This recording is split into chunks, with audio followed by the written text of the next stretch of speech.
Hey guys, tonight we're descending into something that most people never think about, but probably should.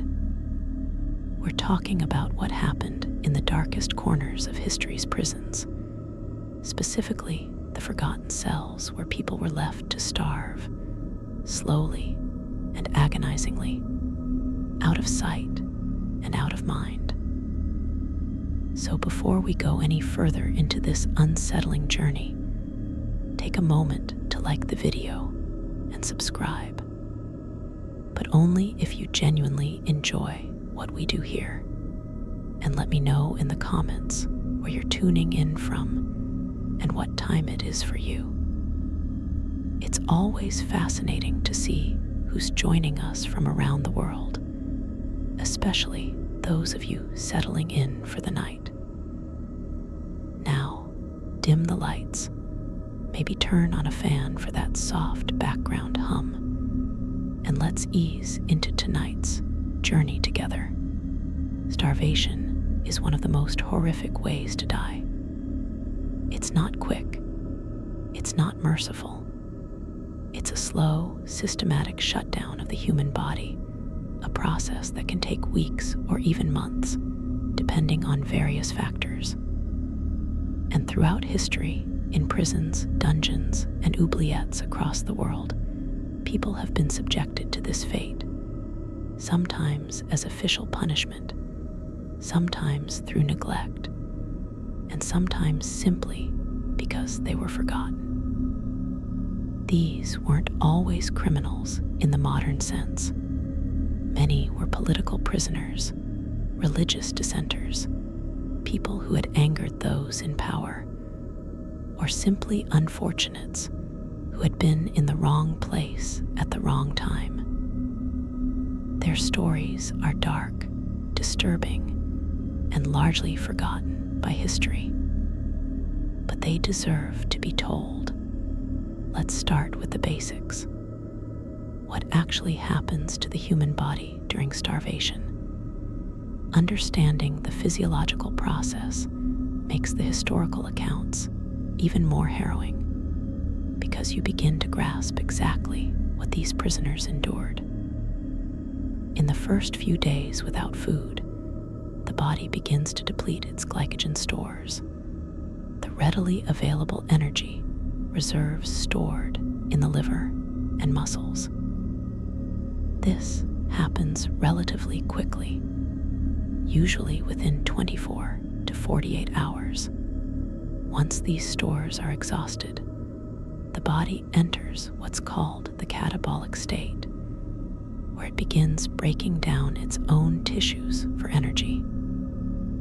This is where the real horror begins. The body starts by metabolizing fat stores, which is actually a relatively efficient process. A person with adequate fat reserves can survive for quite some time on this alone, though they'll experience weakness, fatigue, and constant hunger. But eventually, the fat runs out, and that's when the body turns to protein, specifically the protein in muscles and organs. This is called cachexia, the wasting away of the body's own tissues.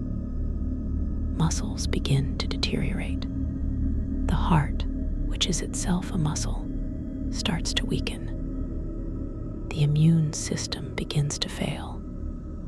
The brain, which requires enormous amounts of energy to function, starts to suffer. Cognitive function declines. Hallucinations may occur. The ability to regulate body temperature fails. And all of this happens slowly, painfully, over weeks or months. In the final stages of starvation, the body is essentially cannibalizing itself to stay alive. Organs begin to fail one by one. The heart becomes too weak to pump effectively. The kidneys can no longer filter waste. The liver stops functioning. Infections that would normally be minor become life-threatening because the immune system has collapsed.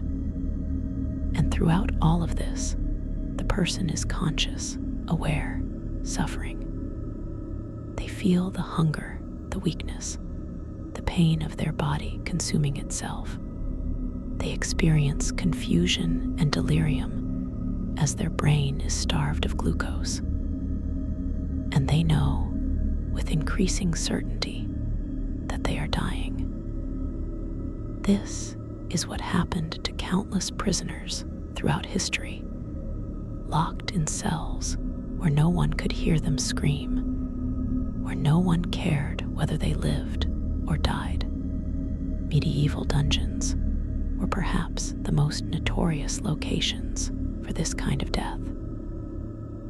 The word dungeon itself comes from the old French word donjon, meaning the great tower or keep of a castle. But it came to specifically mean the underground prison chambers that were often located in the foundations of these structures. These weren't the relatively humane prisons of later centuries, were dark, damp, underground spaces, often little more than holes carved into rock, with no light, no ventilation, and no sanitation. Prisoners were sometimes lowered into these cells through a trapdoor in the ceiling and simply left there. The cell might be so small that the prisoner couldn't stand or lie down properly, forcing them into a perpetual crouch or fetal position. And once the trapdoor was closed, they were in total darkness, with only the sounds of rats and dripping water for company. Food, when it came, was minimal and irregular. A piece of moldy bread, a cup of foul water, sometimes nothing at all for days on end. The jailers, if they bothered to come at all, would simply drop food through the trapdoor and leave.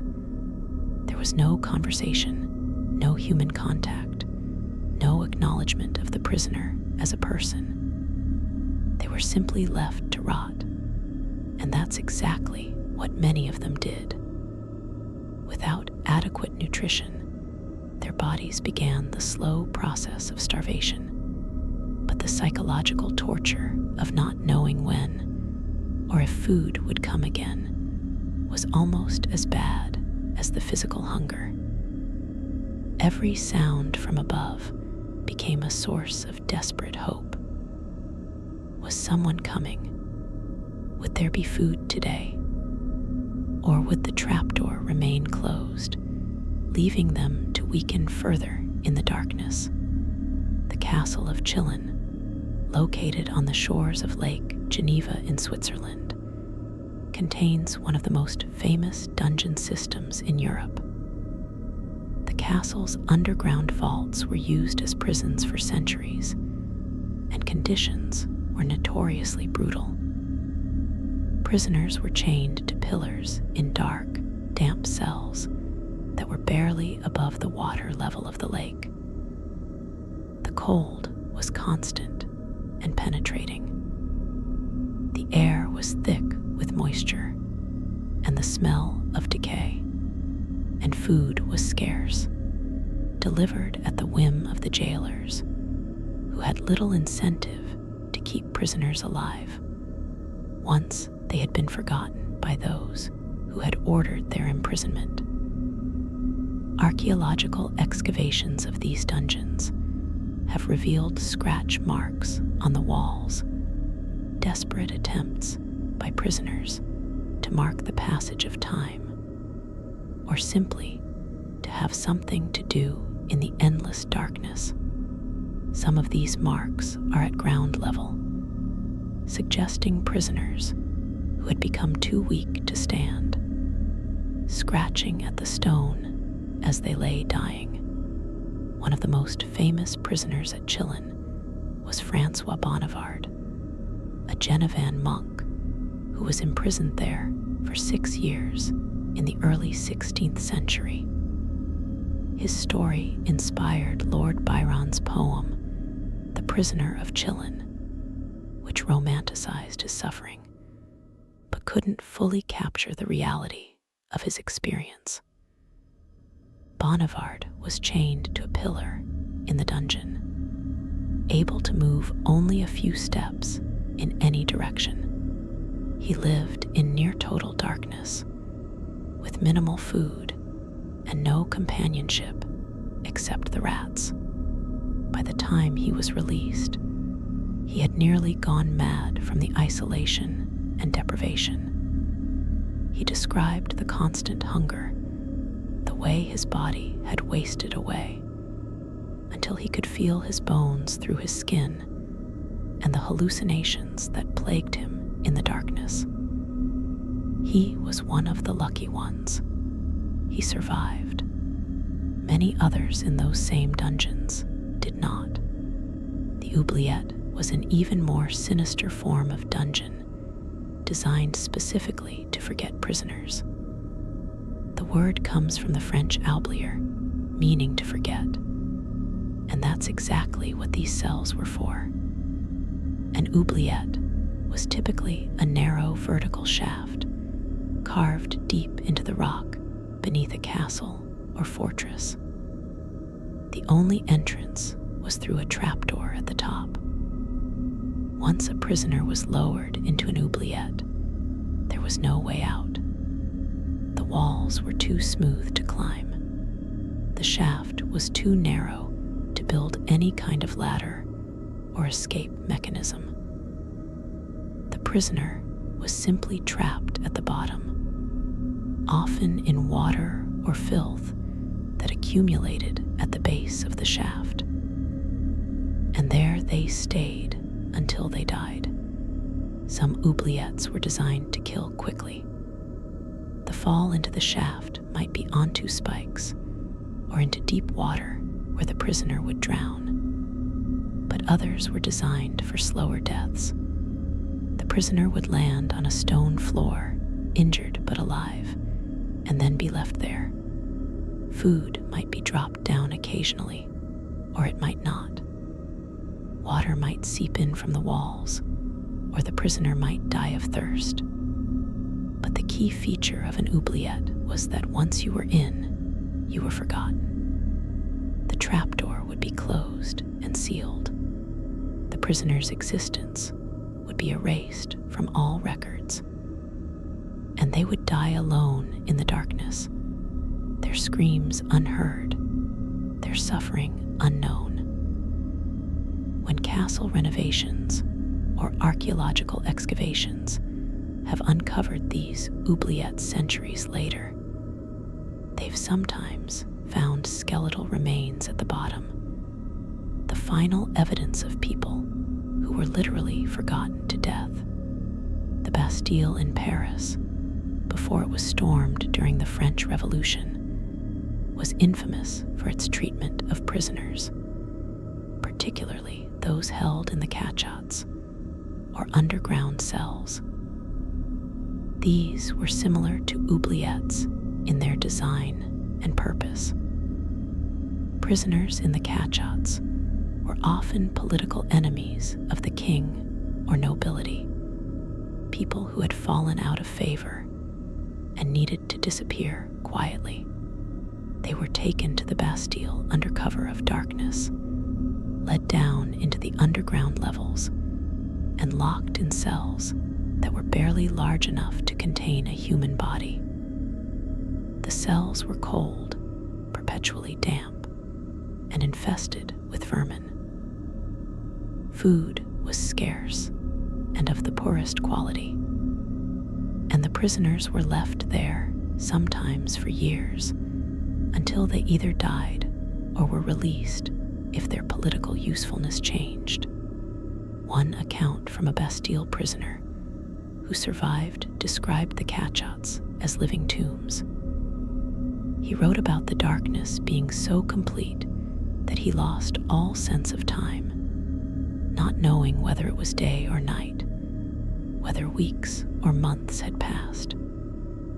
He described the hunger as a constant, gnawing presence that dominated every thought. The daily ration, when it came, was a small piece of bread and a cup of water that tasted of rust and stone. It was enough to keep him alive, barely, but not enough to prevent his body from slowly wasting away. He wrote about losing his teeth, his hair falling out in clumps, his skin becoming paper-thin and covered in sores that wouldn't heal. He described the psychological deterioration, the way his mind began to fracture under the combination of isolation, hunger, and darkness. By the time he was released, after 3 years in the catshot, he was unrecognizable even to his own family. He had aged decades in those 3 years, his body permanently damaged by malnutrition and neglect.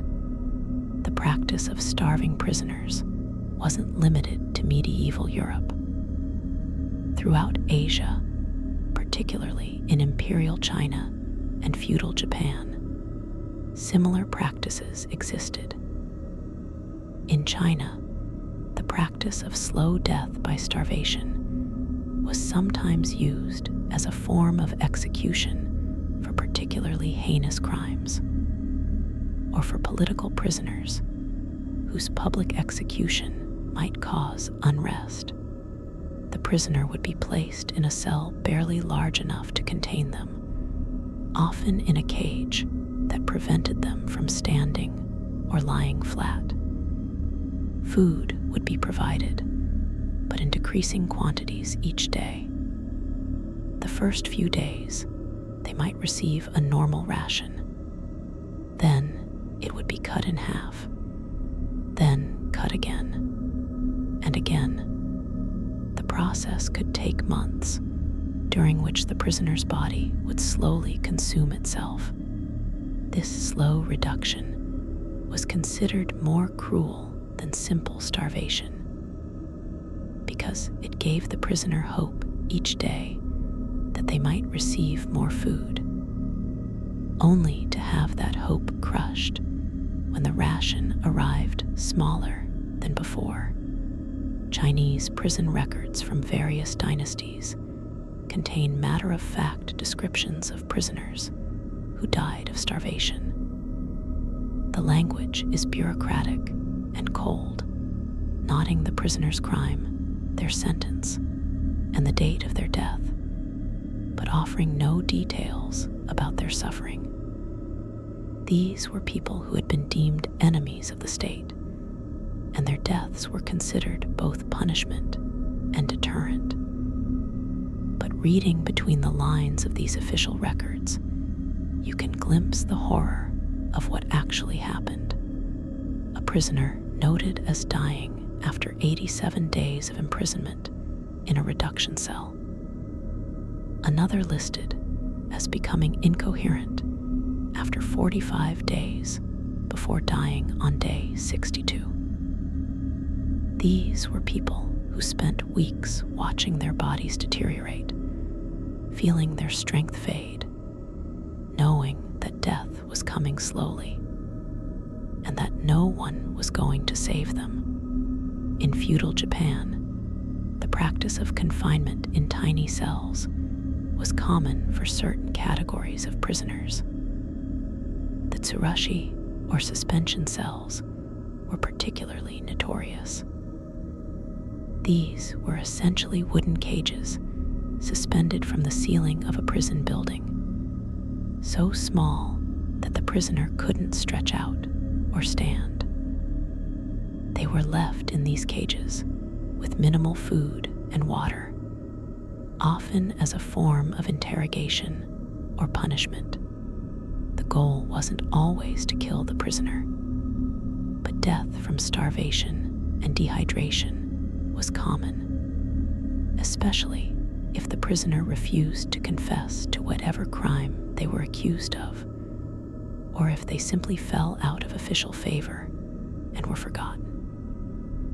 The combination of physical confinement, preventing proper circulation, and causing muscle atrophy, along with inadequate nutrition, meant that even if a prisoner was eventually released, they were often permanently crippled and damaged. European Renaissance prisons introduced new variations on the theme of confinement and starvation. The Renaissance, for all its cultural and intellectual achievements, was not a humane era when it came to criminal justice. In Italy, particularly in Venice, the Doge's palace contained a series of prison cells called pozzi, or wells, located below the water line of the building. These cells flooded regularly with seawater, leaving prisoners standing in cold, brackish water that could be waist deep or higher. Food was lowered down on ropes, but the damp, salty environment meant that even when food arrived, it was often moldy or contaminated. Prisoners in the pozzi suffered not just from inadequate nutrition, but from constant exposure to cold water, leading to infections, hypothermia, and accelerated physical deterioration. The Venetian prison system also included the piombi, or leads, prison cells located in the attic of the Doge's palace, directly under the lead roof. These cells were the opposite of the pozzi. Instead of cold and wet, they were suffocatingly hot in summer and freezing in winter. The metal roof absorbed and radiated heat, turning the cells into ovens. Prisoners in the piombi received minimal food and water, and in the summer heat, dehydration became as much a threat as starvation. The most famous prisoner of the piombi was Giacomo Casanova, the infamous adventurer and seducer who was imprisoned there in 1755. His escape from the piombi is legendary, but his accounts of the conditions there are harrowing. He described the heat as unbearable, the food as barely edible, and the constant thirst as a torture in itself. He witnessed other prisoners who didn't have his resources or connections simply waste away, their bodies unable to cope with the combination of heat, poor nutrition, and confinement. The Tower of London, that iconic fortress on the Thames, held countless prisoners over its long history, and many died within its walls. While the tower is often associated with dramatic executions, beheadings on Tower Green or hangings, the reality is that many prisoners died much more quietly in the dark cells below ground level.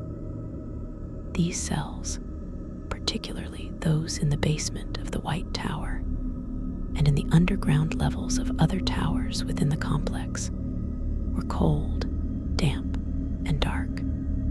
Prisoners held there as traitors or threats to the crown were often deliberately neglected.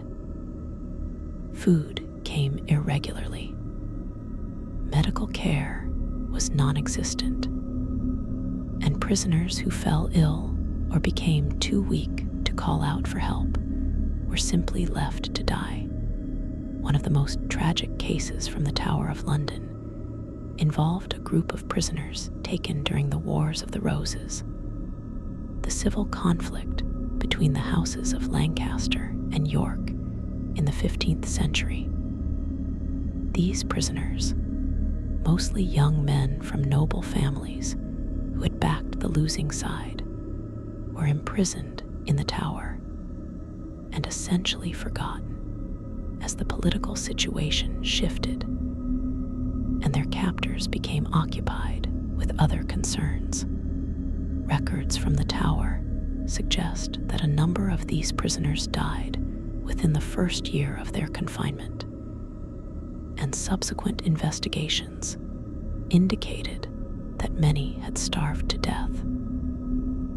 Their families, who might have been able to provide food or secure their release didn't even know they were in the tower.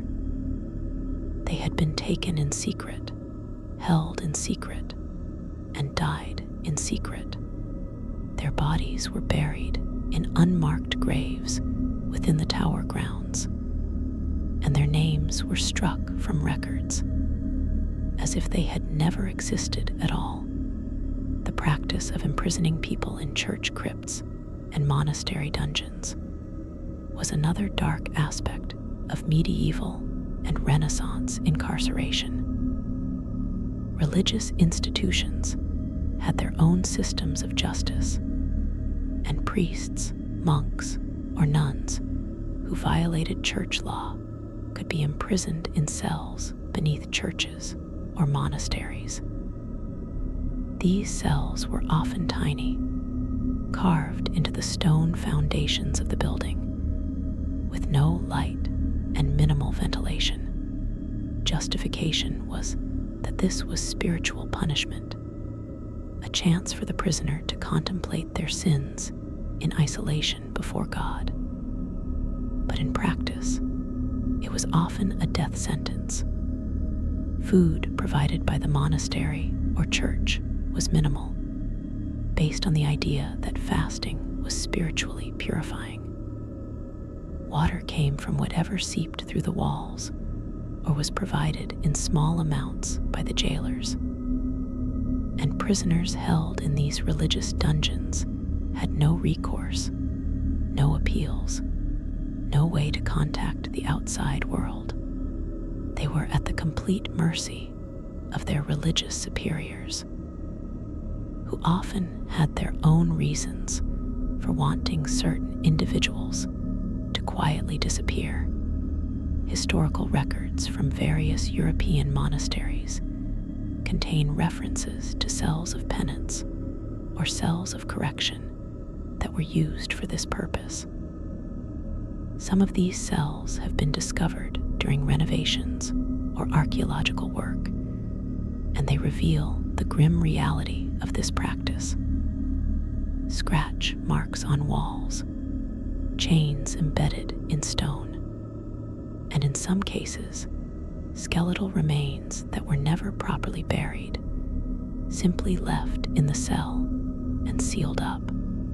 These were people who had committed religious offenses, perhaps questioning church doctrine or engaging in relationships that violated their vows, or simply angering a powerful church official.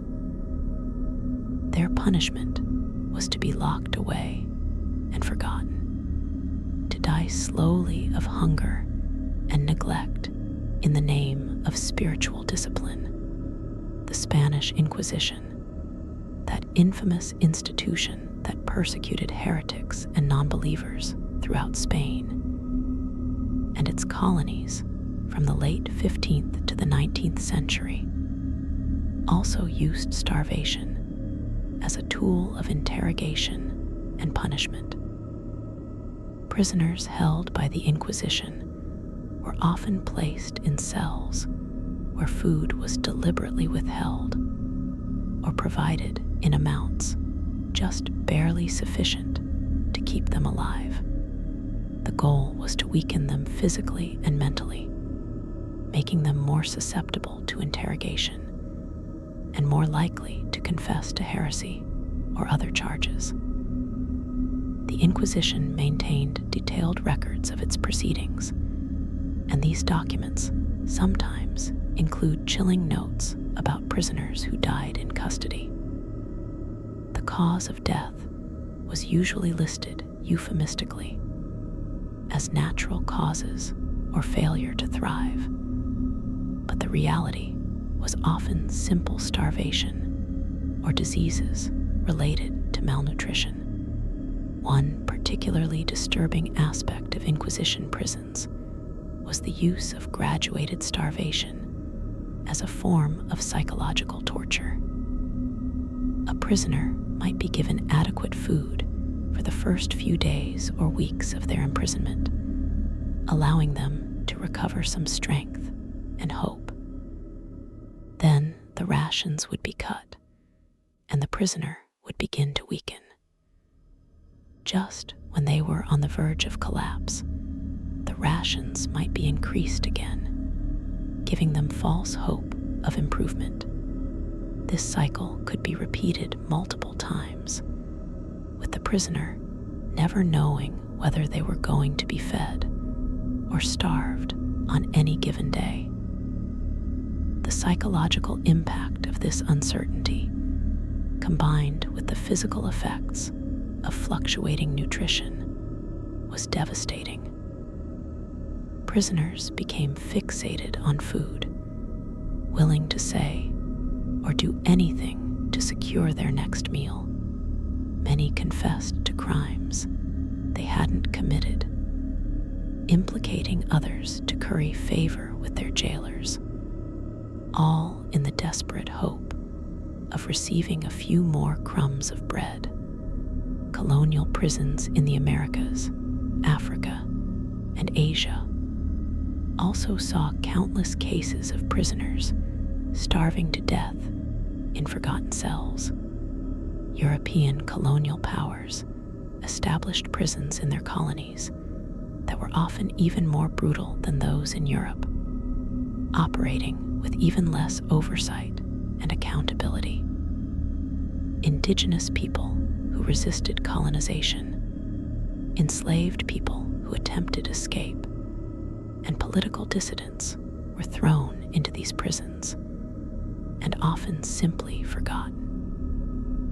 The colonial authorities had little interest in maintaining expensive prison populations, and food for prisoners was considered a low priority. As a result, malnutrition and starvation were common causes of death in colonial prisons, though official records rarely acknowledged this directly. In British colonial India, for example, prisoners in some facilities were expected to work in order to earn their food rations. Those who were too sick or weak to work received reduced rations or none at all, creating a death spiral where weakness from lack of food prevented work, which led to even less food, which caused further weakness. British colonial records contain scattered references to high mortality rates in certain prisons, with causes of death listed as disease or natural causes. But contemporary accounts from prisoners and visitors to these facilities tell a different story. They describe emaciated prisoners, walking skeletons who could barely move, begging for food that rarely came. They describe cells filled with the sick and dying, with bodies sometimes left for days before being removed. The reality of colonial imprisonment was often slow death by starvation and neglect, dressed up in bureaucratic language that obscured the human suffering involved. The French penal colonies, particularly Devil's Island off the coast of French Guiana, became notorious in the 19th and early 20th centuries for the brutal treatment of prisoners. And starvation was a constant companion to those condemned to serve time there. Devil's Island was part of a three-island system used by France to exile its most dangerous or politically inconvenient criminals. The conditions were deliberately harsh, designed not just to punish, but to ensure that few prisoners would ever return to France alive. The tropical climate, the disease-carrying insects, and the hard labor were all factors in the high mortality rate. But inadequate food was perhaps the biggest killer of all. Prisoners at Devil's Island were fed a basic ration that that consisted mainly of rice, some vegetables when available, and occasionally a small portion of meat that was usually already rotting in the tropical heat. This diet was barely sufficient to sustain life under normal circumstances, but the prisoners were also forced to perform hard labor, clearing jungle, building roads, and working in the oppressive heat and humidity. The caloric expenditure far exceeded what they were taking in, and as a result, prisoners began to waste away almost from the moment they arrived. Within months, strong, healthy men would be reduced to skeletal figures, their bodies consuming their own muscle mass to stay alive. The prison authorities were well aware of this, but they considered it part of the punishment. If prisoners died, there were always more being sent from France to replace them. One of the most chilling aspects of Devil's Island was the catchot, the solitary confinement cells where prisoners who violated prison rules were sent for punishment. These cells were tiny, barely large enough for a man to lie down, with no windows and only a small grate in the door for ventilation. Prisoners in the catchot received even less food than the general population, often just a piece of bread and a cup of water per day. They could be kept in these cells for weeks or months at a time, depending on the severity of their infraction or the whim of the prison officials. Many prisoners emerged from the catchot permanently damaged, their bodies wasted from starvation, their minds broken from the isolation and hunger. And some never emerged at all, dying in the darkness and being carried out as corpses. The most famous prisoner of Devil's Island was Alfred Dreyfus, the French army officer wrongly convicted of treason in a case that became a major political scandal. Dreyfus was held on Devil's Island from 1895 to 1899, and while his treatment was somewhat better than that of common prisoners due to his military rank and the international attention his case received, he still suffered greatly from the inadequate food and harsh conditions. His letters and later memoirs describe the constant hunger, the way food dominated his thoughts, and the physical deterioration he experienced.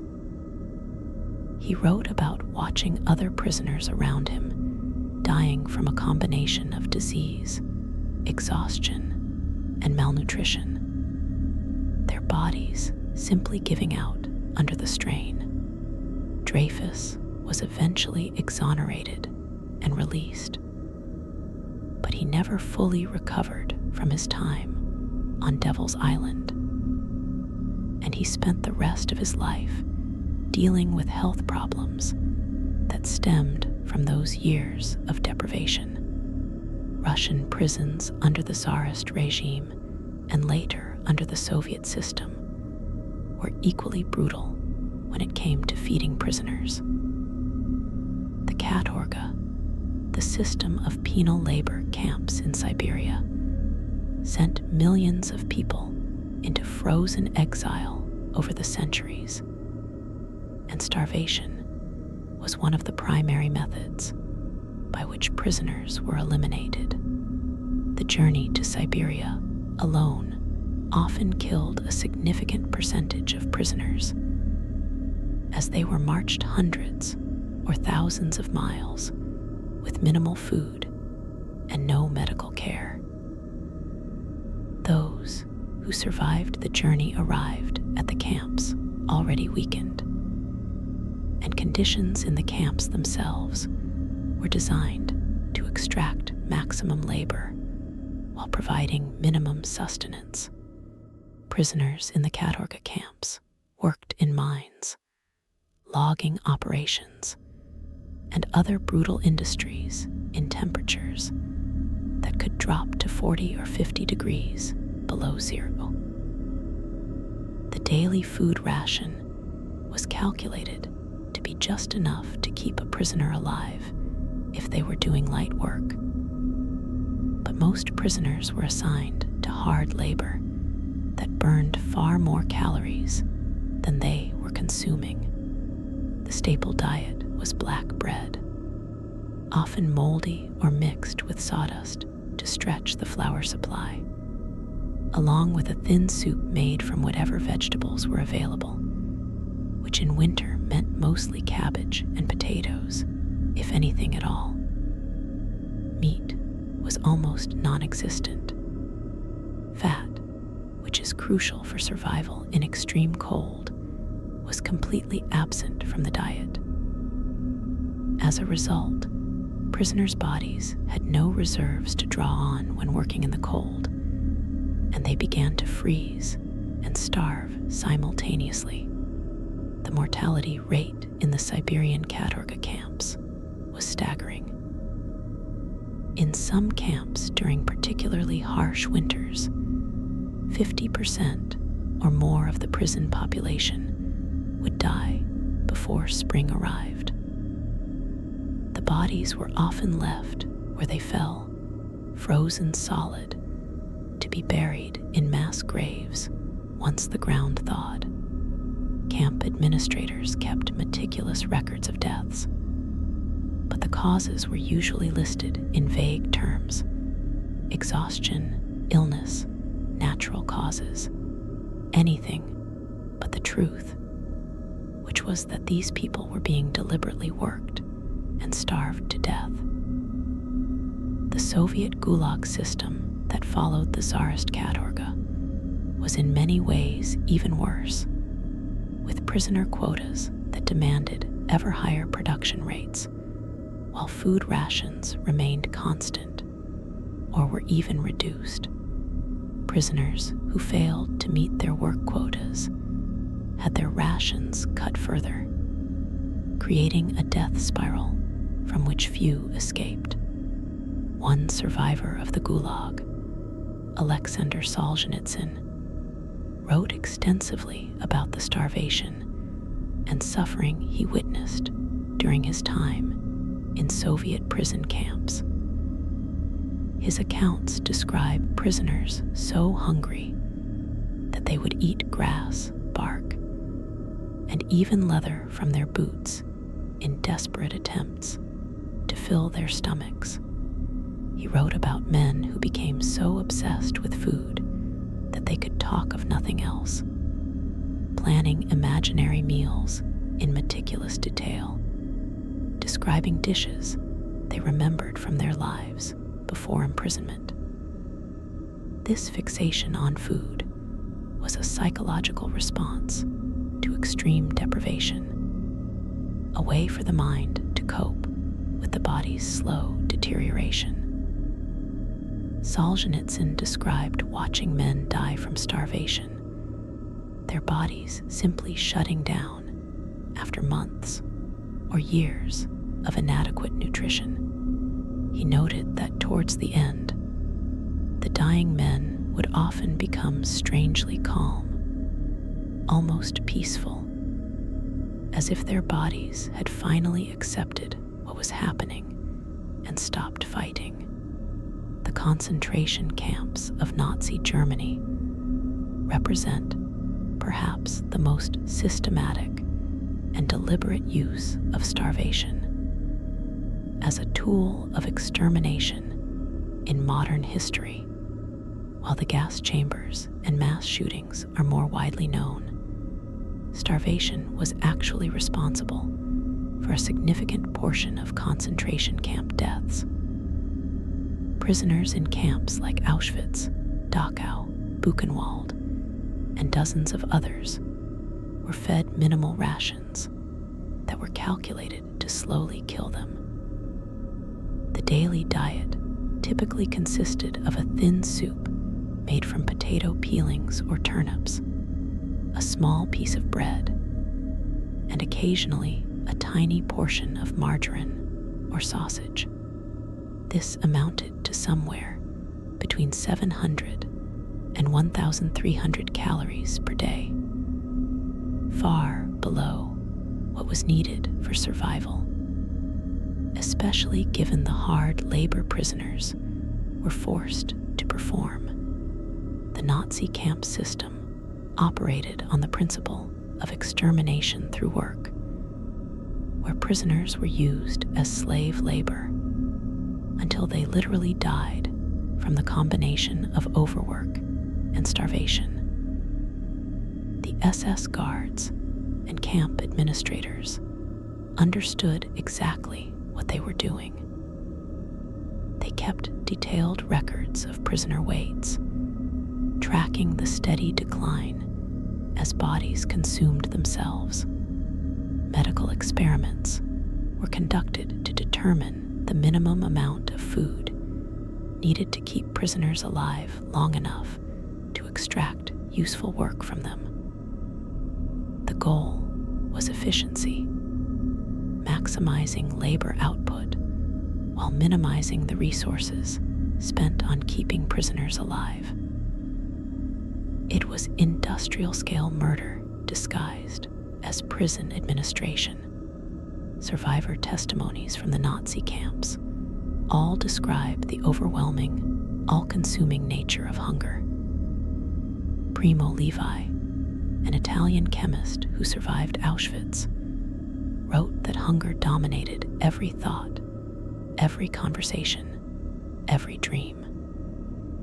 Prisoners became obsessed with food, stealing scraps from garbage, trading their few possessions for an extra piece of bread, even resorting to eating things that weren't food at all in desperate attempts to fill their stomachs.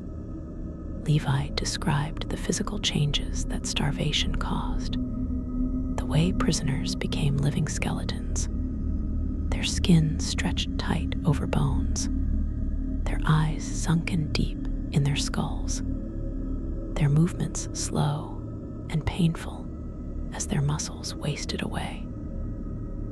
He wrote about men who simply gave up, refusing to eat even the meager rations they received, accepting death as preferable to continued suffering. The other prisoners called them Muselmänner, a German term that roughly translates to Muslims, though its origin and exact meaning in this context remains debated. These were the walking dead, men and women who had lost all will to live and were simply waiting for death to take them. The Japanese prisoner of war camps during World War II were similarly brutal when it came to feeding prisoners. Allied soldiers captured in places like the Philippines, Singapore, and Burma were held in camps where starvation was a deliberate policy. The Japanese military command had decided that prisoners of war were beneath contempt, having surrendered rather than fighting to the death, and therefore deserved no consideration or humane treatment. The daily rice ration in many Japanese POW camps was less than a cup per person, supplemented occasionally with thin soup or small amounts of vegetables. Prisoners were forced to work on projects like the Burma Railway, the infamous Death Railway, where they labored in brutal tropical conditions while slowly starving to death. Counts from survivors of Japanese POW camps describe conditions that rival anything seen in Nazi concentration camps. Men weighing 180 pounds when captured would drop to 90 pounds or less within months. Diseases like beriberi, pellagra, and scurvy all caused by severe nutritional deficiencies, were rampant. Prisoners became so weak that they could barely walk, yet they were still forced to work or face beatings, and further reduction of their already inadequate food rations. Many simply collapsed and died where they worked, their bodies finally giving out after weeks or months of starvation. The mortality rate among Allied prisoners in Japanese hands was approximately 27%, far higher than that of Allied prisoners held by Germany or Italy. And the primary cause of death was malnutrition and the diseases that followed from it. Forgotten cells existed not just in wartime camps or historical prisons, but in more recent times as well. Throughout the 20th century, right up to the present day, there have been cases of prisoners being held in conditions where starvation was either deliberate punishment or the result of criminal neglect. In many authoritarian regimes, political prisoners have been subjected to starvation as a means of breaking their will or simply eliminating them quietly, unlike the mass extermination of the Nazi camps or the brutal labor camps of the Soviet system. These modern cases often involve individuals or small groups who are isolated from the general prison population and deliberately forgotten. North Korean prison camps, the Kwanlai-so, are among the most brutal detention facilities operating today, and starvation is a routine part of life there. Defectors who have escaped from these camps describe a daily struggle for survival where the official food ration is so inadequate that prisoners must supplement it by catching rats, snakes, insects, or any other source of protein they can find. Prisoners work in mines, logging camps, and agricultural projects, performing backbreaking labor for 12 to 16 hours a day on a diet that consists mainly of corn and salt. Those who are too weak to work have their rations cut further, and they are often left in special punishment cells where they receive almost no food at all. These prisoners typically die within weeks, their bodies too damaged by prolonged malnutrition to recover even if food became available. The punishment cells in North Korean camps are essentially death cells, small concrete boxes where prisoners are sent for infractions like attempting escape, criticizing the regime, or failing to meet work quotas. In these cells, prisoners receive perhaps one meal every few days, usually just a handful of corn or a few spoonfuls of salt. They have no blankets, no heat, and in winter, the cold combines with starvation to kill within days or weeks. Survivors describe being able to hear the cries and moans of prisoners in nearby punishment cells, sounds that would gradually weaken and then stop as the prisoners died. The bodies would be removed and burned or buried in unmarked graves, and the cells would be cleaned out and prepared for the next occupants. It was a system designed to make people disappear completely, erasing them from existence, one forgotten prisoner at a time. Syrian government prisons during the civil war that began in 2011 have been documented by human rights organizations as sites of systematic starvation. Prisoners, particularly those accused of supporting rebel groups or criticizing the Assad regime were held in facilities where food was deliberately withheld as a form of torture and punishment. Photographs that were smuggled out of Syria by a defector, known as the Caesar photographs, showed thousands of bodies of prisoners who had died in custody, and forensic analysis of these images revealed that many showed clear signs of starvation. Emaciated bodies, visible ribcage, sunken faces, all the hallmarks of prolonged malnutrition. These weren't accidental deaths from supply problems or wartime shortages. They were the result of a deliberate policy to starve political prisoners.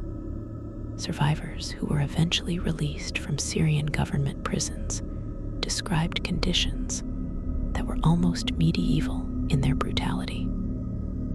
Cells designed for 20 prisoners would hold 100 or more, with barely enough room for everyone to sit, let alone lie down.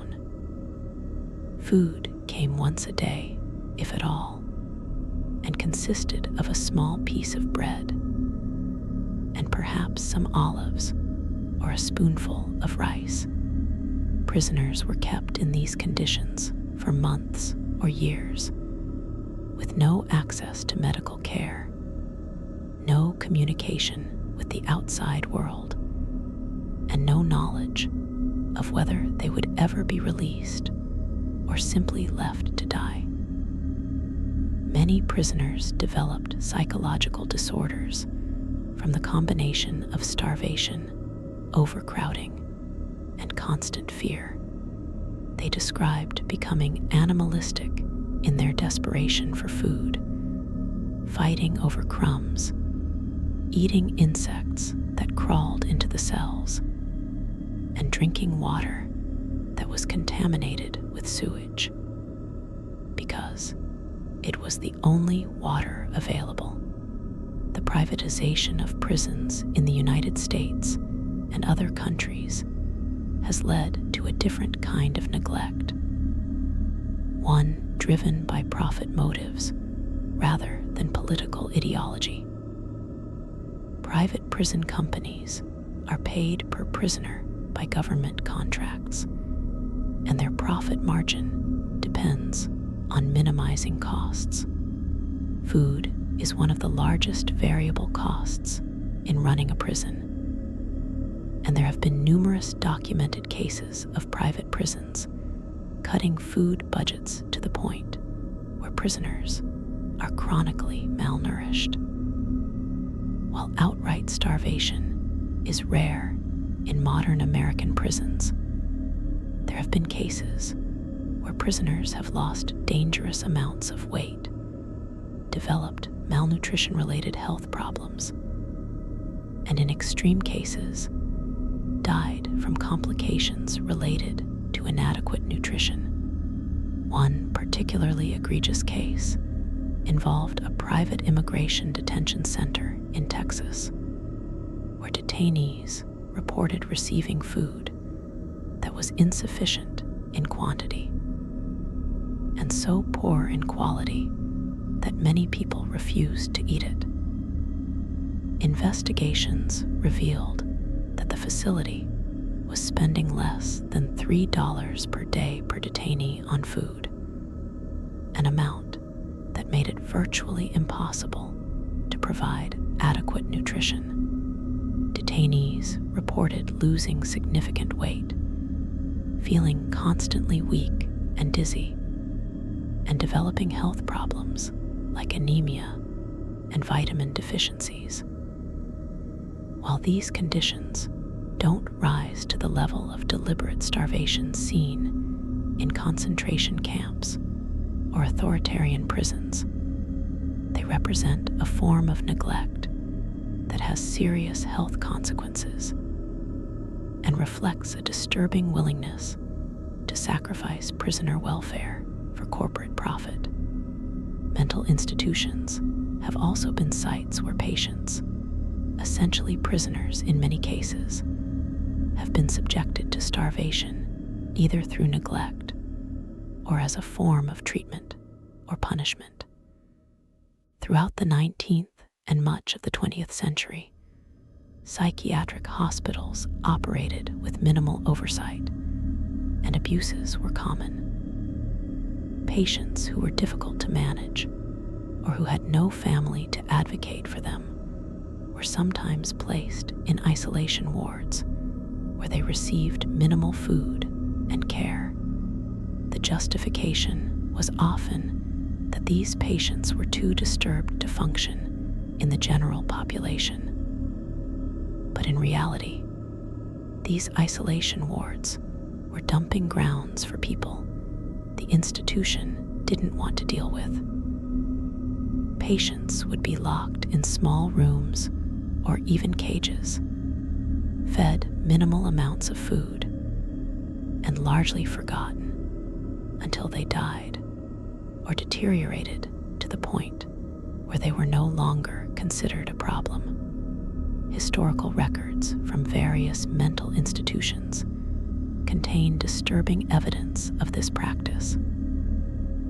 Autopsy reports showing patients who died weighing 70 or 80 pounds, their bodies wasted from months or years of malnutrition.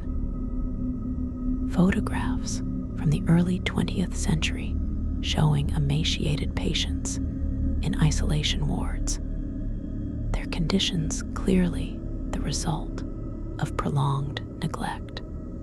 Testimony from nurses and attendants describing patients who were given barely enough food to survive.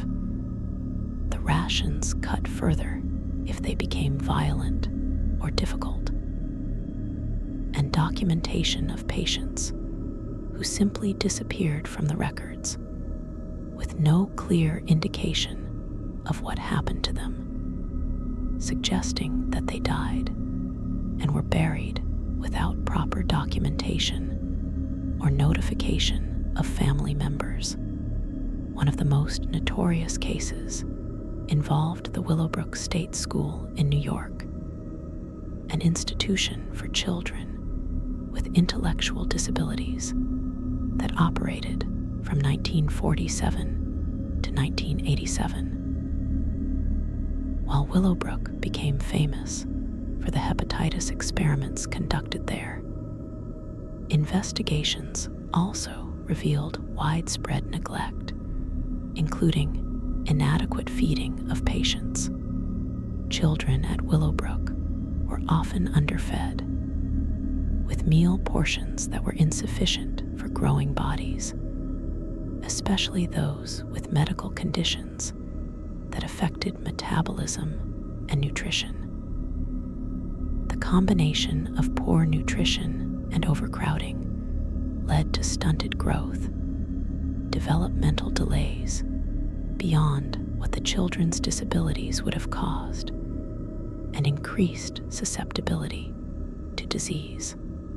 While few children actually starved to death at Willowbrook, the chronic malnutrition contributed to their suffering, and in some cases, to their premature deaths from illnesses their bodies were too weakened to fight off.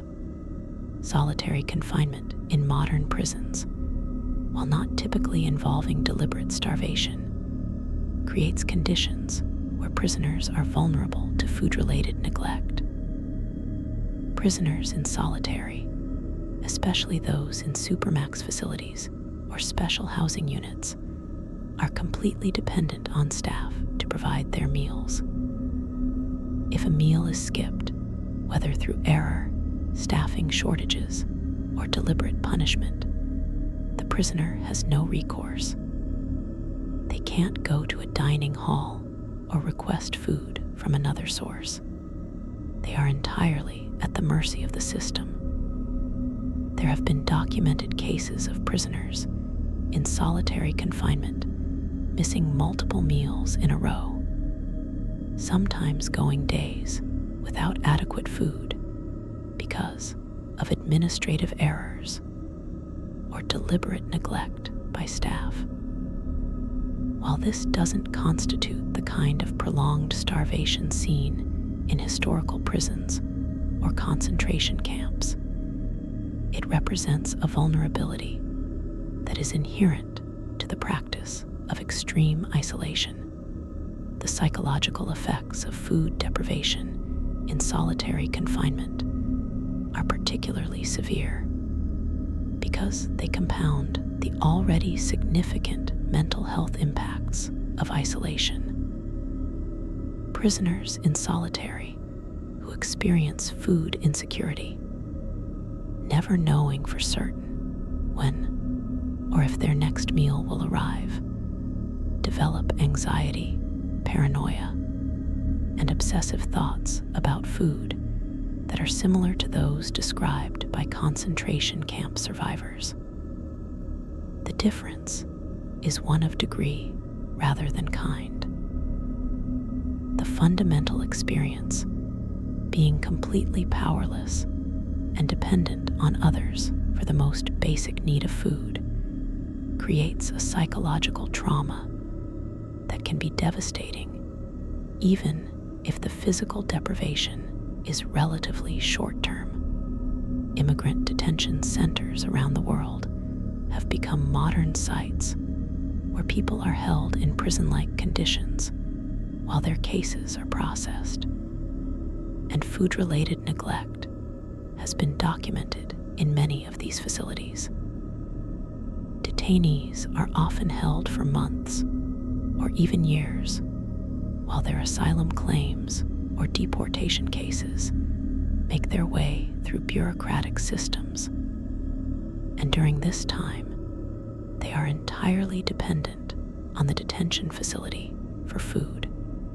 Investigations into various detention centers in the United States, Europe, Australia, and elsewhere have revealed patterns of inadequate nutrition, with meals that are too small, too infrequent, or so unpalatable that detainees can't eat them. Children in detention are particularly vulnerable, as inadequate nutrition during critical developmental periods can cause lasting harm. One case that received international attention involved the detention of asylum seekers on Nauru and Manus Island, facilities operated by Australia to process people who arrived by boat seeking refugee status. Detainees in these facilities reported receiving food that was insufficient in quantity and quality, leading to weight loss, malnutrition, and related health problems. Children in the facilities showed signs of developmental delays and failure to thrive, medical conditions directly related to inadequate nutrition. While the Australian government maintained that food provision met minimum standards, independent medical assessments told a different story, documenting malnutrition rates that would be unacceptable in any civilized society. The situation was complicated by the remote location of the facilities and the limited oversight, creating conditions where neglect could occur with little outside scrutiny. The experience of hunger in these various prison contexts, whether historical or modern, shares common psychological features that have been documented by survivors and researchers. The first is the overwhelming nature of hunger as it progresses from temporary discomfort to chronic starvation. In the early stages, hunger is simply an unpleasant sensation, annoying in the stomach, weakness, difficulty concentrating. But as starvation continues, hunger becomes all-consuming, dominating every thought and dream. Prisoners describe becoming unable to think about anything except food, planning elaborate imaginary meals, remembering in vivid detail every meal they had ever eaten, obsessing over tiny scraps or crumbs. This mental fixation is a psychological defense mechanism, a way for the mind to cope with the body's desperate need for sustenance. But it also becomes a form of torture in itself, as the prisoner is trapped in an endless loop of desire for something they cannot have. The second common psychological feature is the degradation of social bonds and moral standards under extreme hunger. Prisoners who are starving will often turn on each other, stealing food, informing on fellow prisoners in exchange for extra rations, even resorting to violence over scraps.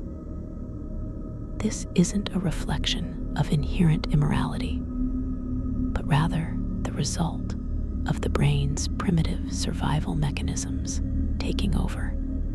When the body is starving, the higher level cognitive functions that govern social behavior and moral reasoning are suppressed in favor of base survival instincts. Prisoners report feeling ashamed of their behavior, of the things they did to secure food, but also feeling powerless to act differently. The hunger was simply too overwhelming to resist. The third common feature is the progression of physical symptoms that prisoners experience as starvation advances.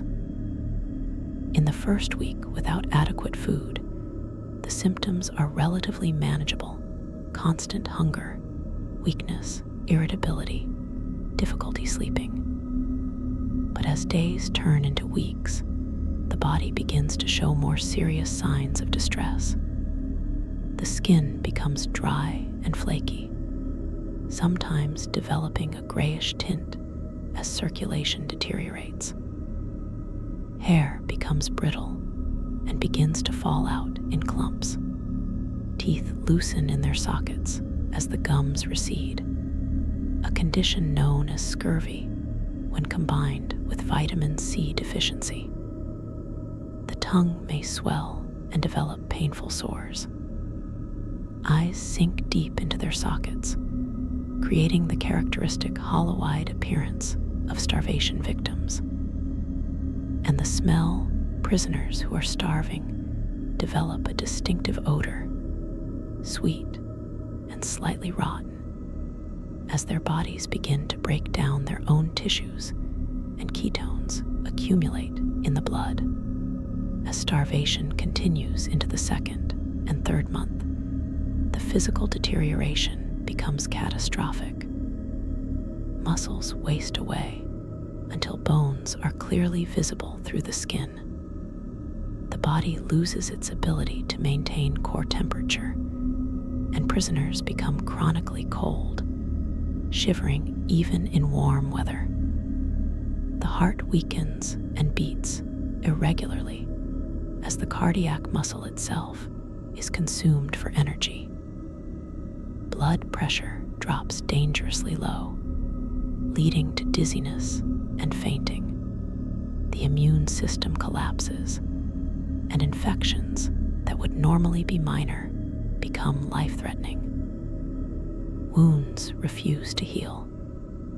Minor cuts become ulcers, and the mental deterioration accelerates, with prisoners experiencing confusion, hallucinations, and personality changes as their brains are starved of glucose and essential nutrients.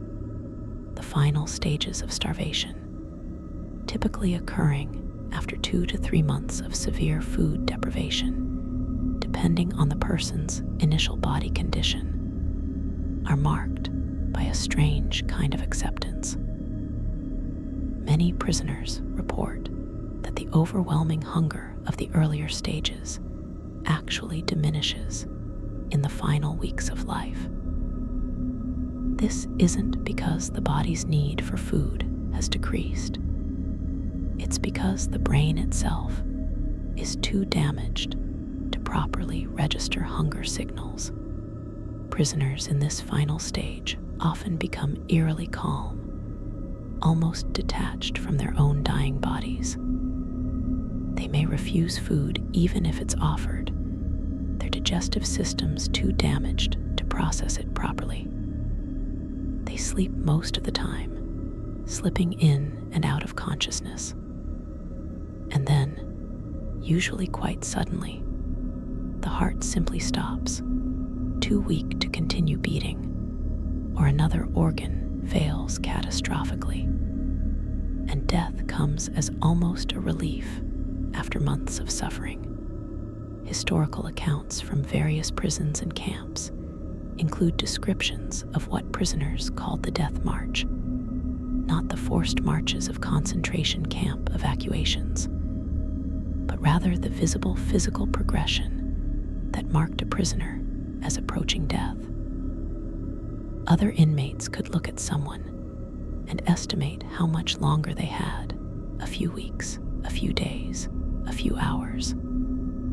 The signs were unmistakable. The way a prisoner moved, slowly and carefully, as if their body might break.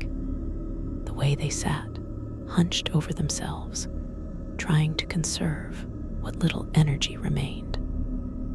The way their eyes became unfocused and distant, as if they were already looking at something beyond the visible world. And most tellingly, the way they stopped caring about food, stopped fighting for extra rations, stopped participating in the constant struggle for survival that defined prison life. When a prisoner reached this stage, everyone knew they were watching someone die, and there was nothing to be done about it. The role of water in these starvation scenarios deserves particular attention, because in many prison contexts, water deprivation was combined with food deprivation to accelerate death or break prisoners' resistance. The human body can survive for weeks without food, drawing on stored fat and eventually muscle tissue for energy. But without water, death comes in a matter of days, usually 3 to 5 days under normal conditions, faster in hot environments, or when the person is working hard. Prison authorities throughout history understood this, and deliberate water deprivation was used as a torture technique and execution method. Prisoners would be placed in cells without water, or given water so contaminated with salt or filth that drinking it actually accelerated dehydration.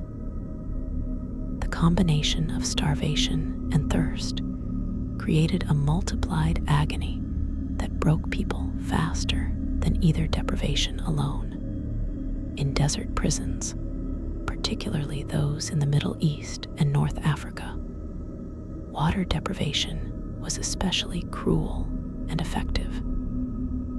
Prisoners held in cells that were exposed to the sun, with temperatures exceeding 110 or 120 degrees Fahrenheit, would become desperately dehydrated within hours.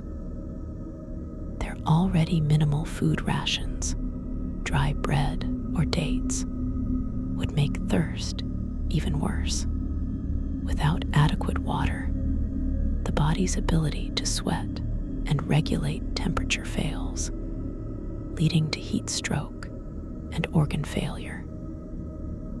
Prisoners in these conditions would sometimes die within days, their bodies found curled in corners of their cells, dried out and mummified by the heat. Historical records from various Islamic empires and colonial administrations in desert regions contain references to prisoners dying of thirst, though the reports are usually brief and bureaucratic, offering no details of the suffering involved. The psychological torture of thirst is in some ways worse than that of hunger. A person who is starving still has hope that their body can sustain itself, at least for a while, by consuming its own tissues. But a person who is desperately thirsty knows that death is imminent and inevitable without water.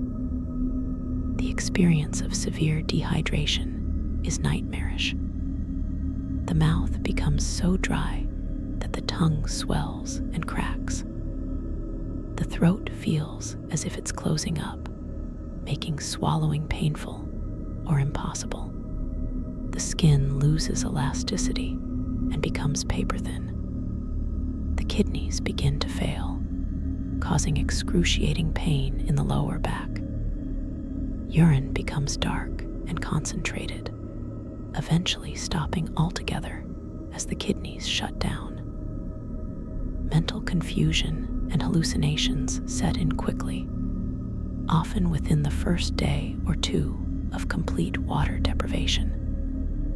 And the thirst itself is maddening, an overwhelming physical need that eclipses all other thoughts or concerns.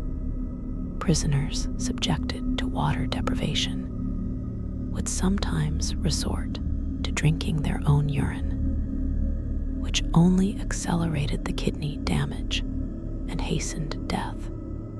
One particularly horrific historical practice involved the use of salt in combination with water deprivation. Prisoners would be fed salty food or forced to eat salt directly, which would dramatically increase their thirst.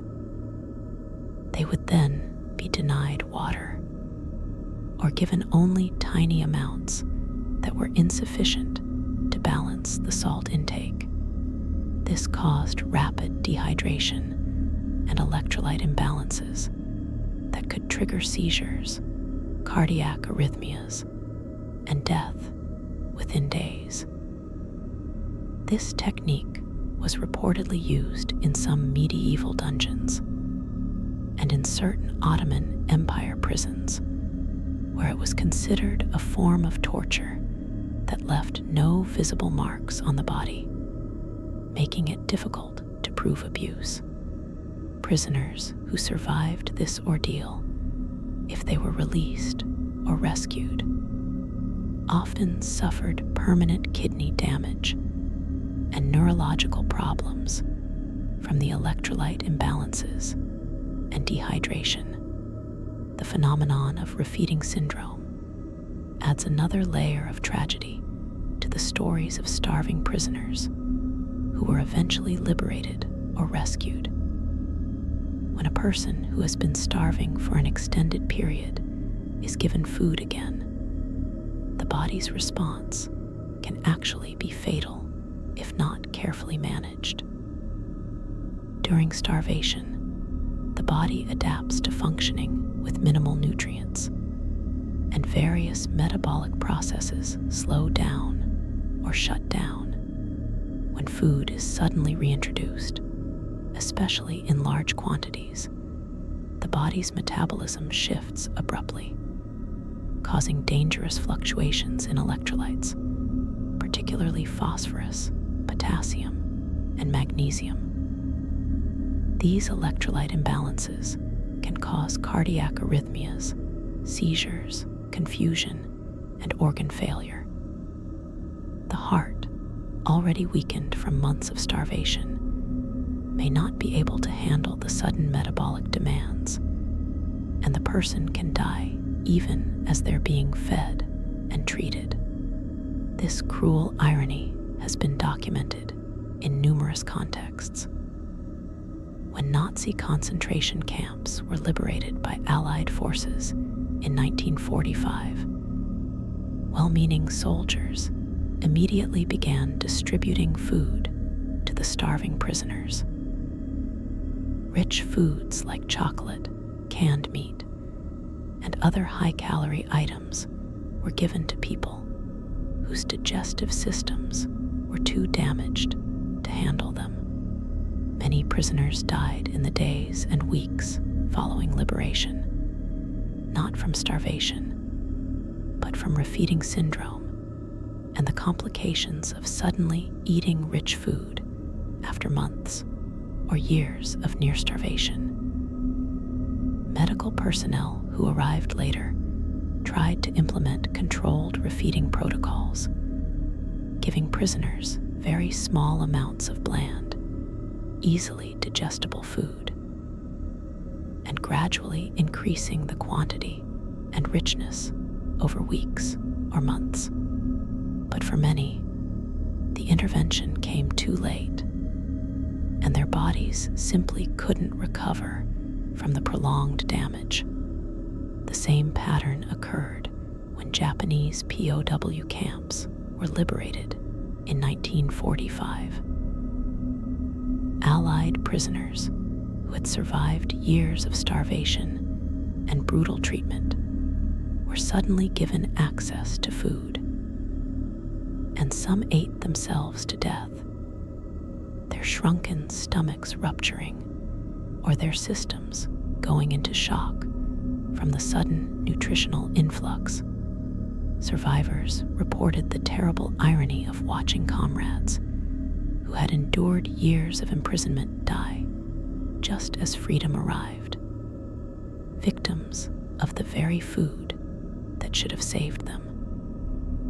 This taught military and humanitarian organizations hard lessons about the proper protocols for treating starvation victims, lessons that are still applied today in famine relief and refugee situations.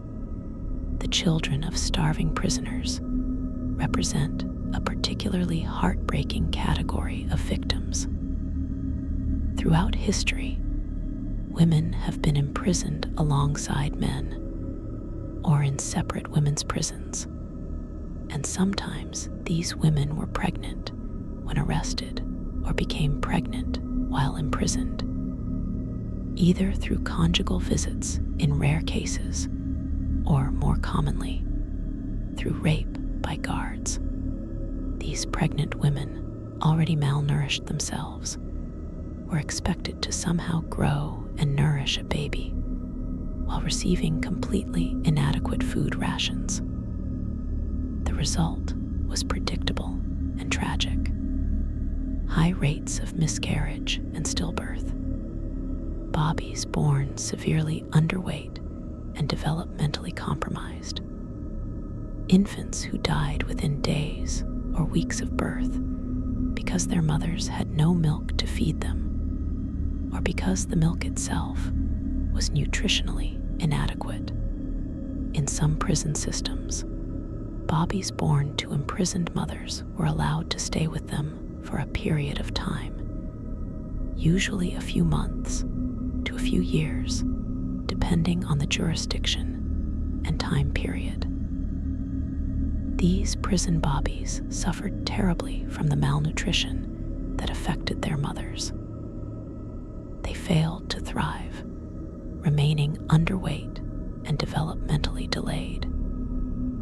They were more susceptible to disease and infection, and they were growing up in the same dark, cold, filthy cells that housed their mothers, surrounded by suffering and death from their first moments of life. Many didn't survive their first year. Those who did were often removed from their mothers and placed in orphanages or similar institutions where conditions were frequently just as bad or worse.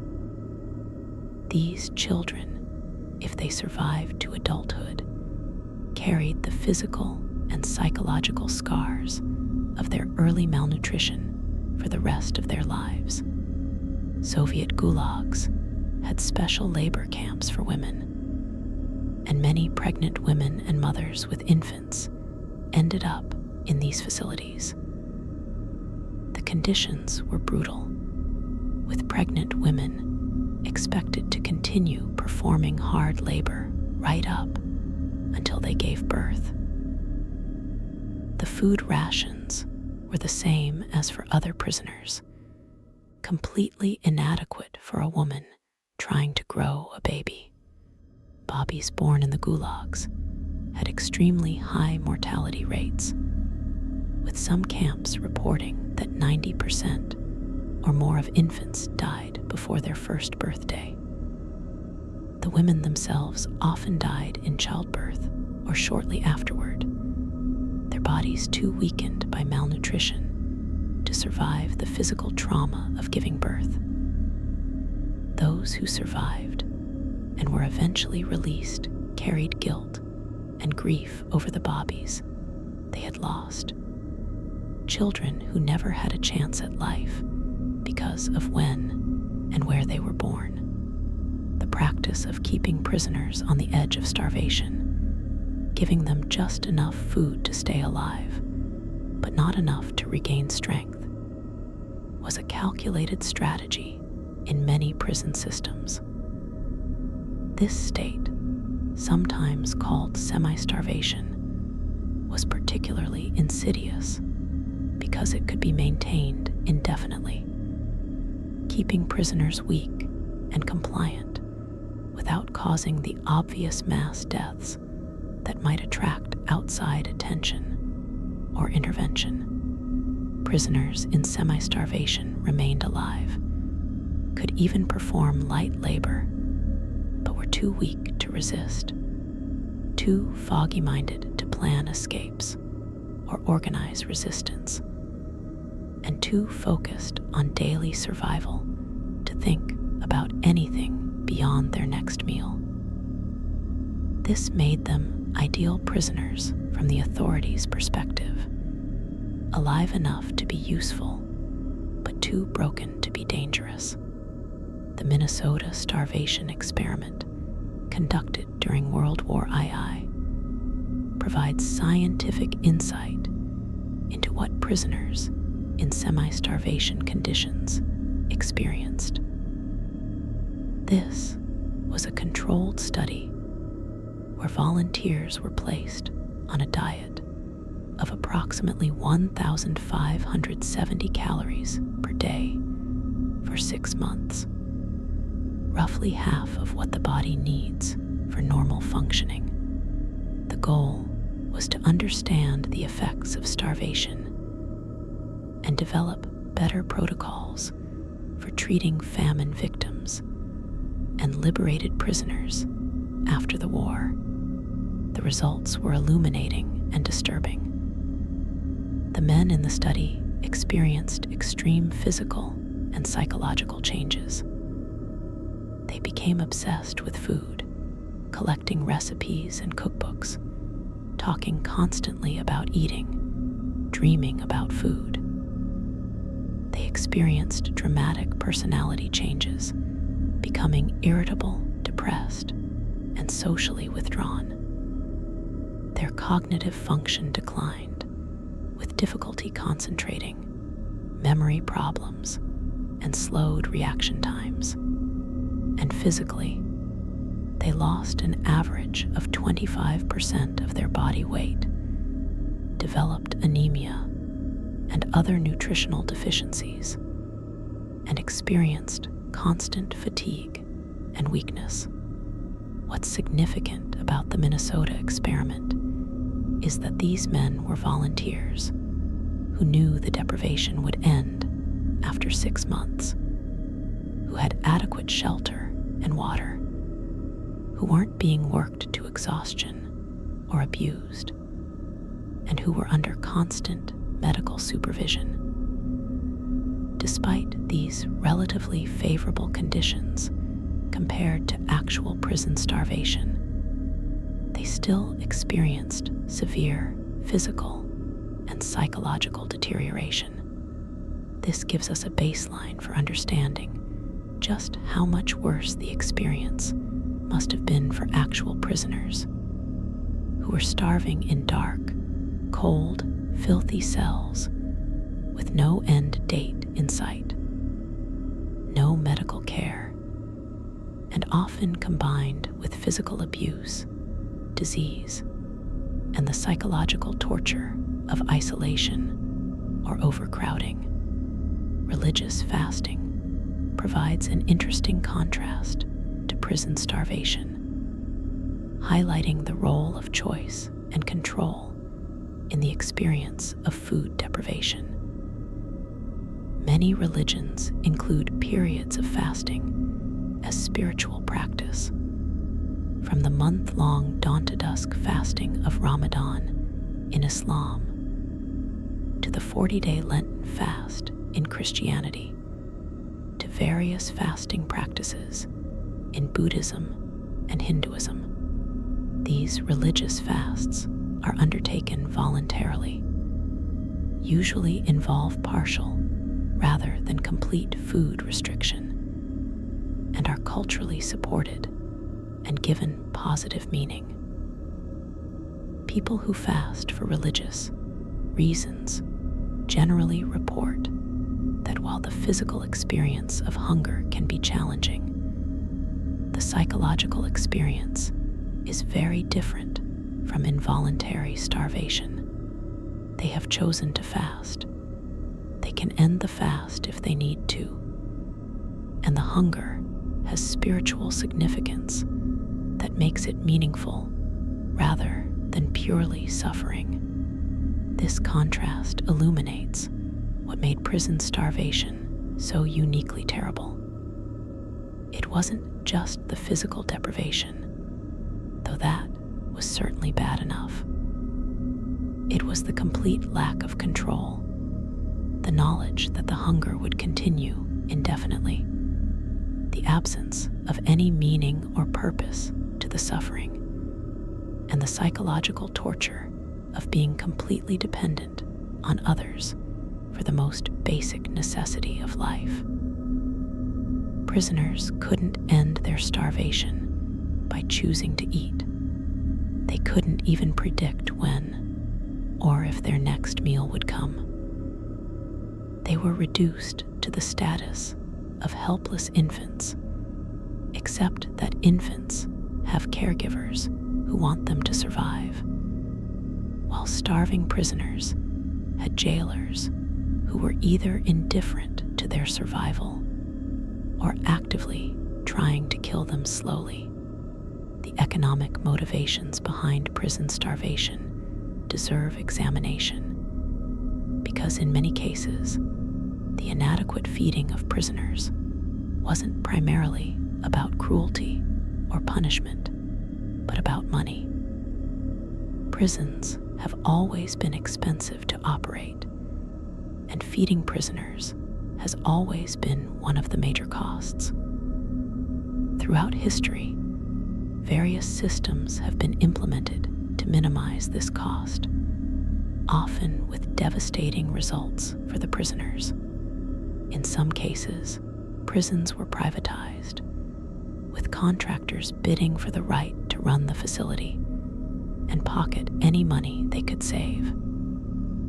These contractors naturally sought to minimize expenses, and food was an easy target. Cheaper ingredients, smaller portions, less frequent meals, all of these reduced costs and increased profits, while prisoners paid the price in malnutrition and suffering. In 18th and 19th century Britain, the system of prison hulks provides a stark example of profit-driven neglect. These were decommissioned naval vessels that were converted into floating prisons, anchored in harbors, and used to house convicts before they were transported to Australia or used as prison labor. The hulks were run by private contractors who were paid a set amount per prisoner, but were allowed to keep any money they saved on expenses. Predictably, these contractors cut costs wherever possible, and food was the first thing to go. Prisoners on the hulks received minimal rations of poor quality, typically moldy bread and thin gruel. Malnutrition was rampant, and when combined with the overcrowding, poor sanitation, and disease that characterized the hulks, the mortality rate was staggering. Some estimates suggest that up to a quarter of prisoners on the hulks died before they could be transported. With starvation and starvation-related diseases being the primary causes of death, similar patterns occurred in American chain gangs and prison farms in the South during the Jim Crow era. These facilities, which primarily held black prisoners, many convicted of minor offenses or arrested on trumped-up charges, operated on the principle of extracting maximum labor while spending minimum money on prisoner care. Food for prisoners was deliberately inadequate, calculated to keep them alive and able to work, but nothing more. Prisoners worked from dawn to dusk in brutal heat, clearing swamps, building roads, picking cotton, all while being fed a diet of cornmeal, fatback, and molasses that provided barely enough calories for survival, let alone for the hard labor they were forced to perform. The result was widespread chronic malnutrition, with prisoners losing dramatic amounts of weight, developing diseases like pellagra from vitamin deficiencies, and often dying from the combination of overwork and underfeeding. The convict leasing system, which operated in the South from the end of Reconstruction until the early 20th century, was perhaps the most brutal example of economically motivated prison starvation. Under this system, prisoners were leased to private companies, mines, lumber camps, railroads, who paid the state for their labor. The companies had absolutely no incentive to keep the prisoners healthy or even alive beyond the term of the lease. They worked prisoners to death, literally, feeding them minimal rations while extracting maximum labor. Mortality rates in some convict leasing operations exceeded 50% annually. Prisoners died from accidents, from disease, from beatings, and from starvation, and the companies simply leased more prisoners to replace them. It was slavery in all but name, and it operated legally in the United States well into the 20th century. The hidden nature of prison starvation has always been one of its most troubling aspects. Unlike public executions or torture, which happen where witnesses can see and potentially intervene, or at least bear witness, starvation in prison cells happens behind locked doors and stone walls, invisible to the outside world. Prisoners can scream, but no one hears. They can waste away, but no one sees. And when they die, their deaths can be attributed to disease or natural causes, with no mention of the months of starvation that actually killed them. This invisibility has allowed prison starvation to continue throughout history with minimal accountability or public outcry. Out of sight, out of mind, and conveniently, out of conscience, prison architects and administrators have sometimes deliberately designed facilities to maximize this invisibility. Cells placed in basements or sub-basements, far from any public spaces. Wings of prisons that are off-limits to visitors or inspectors.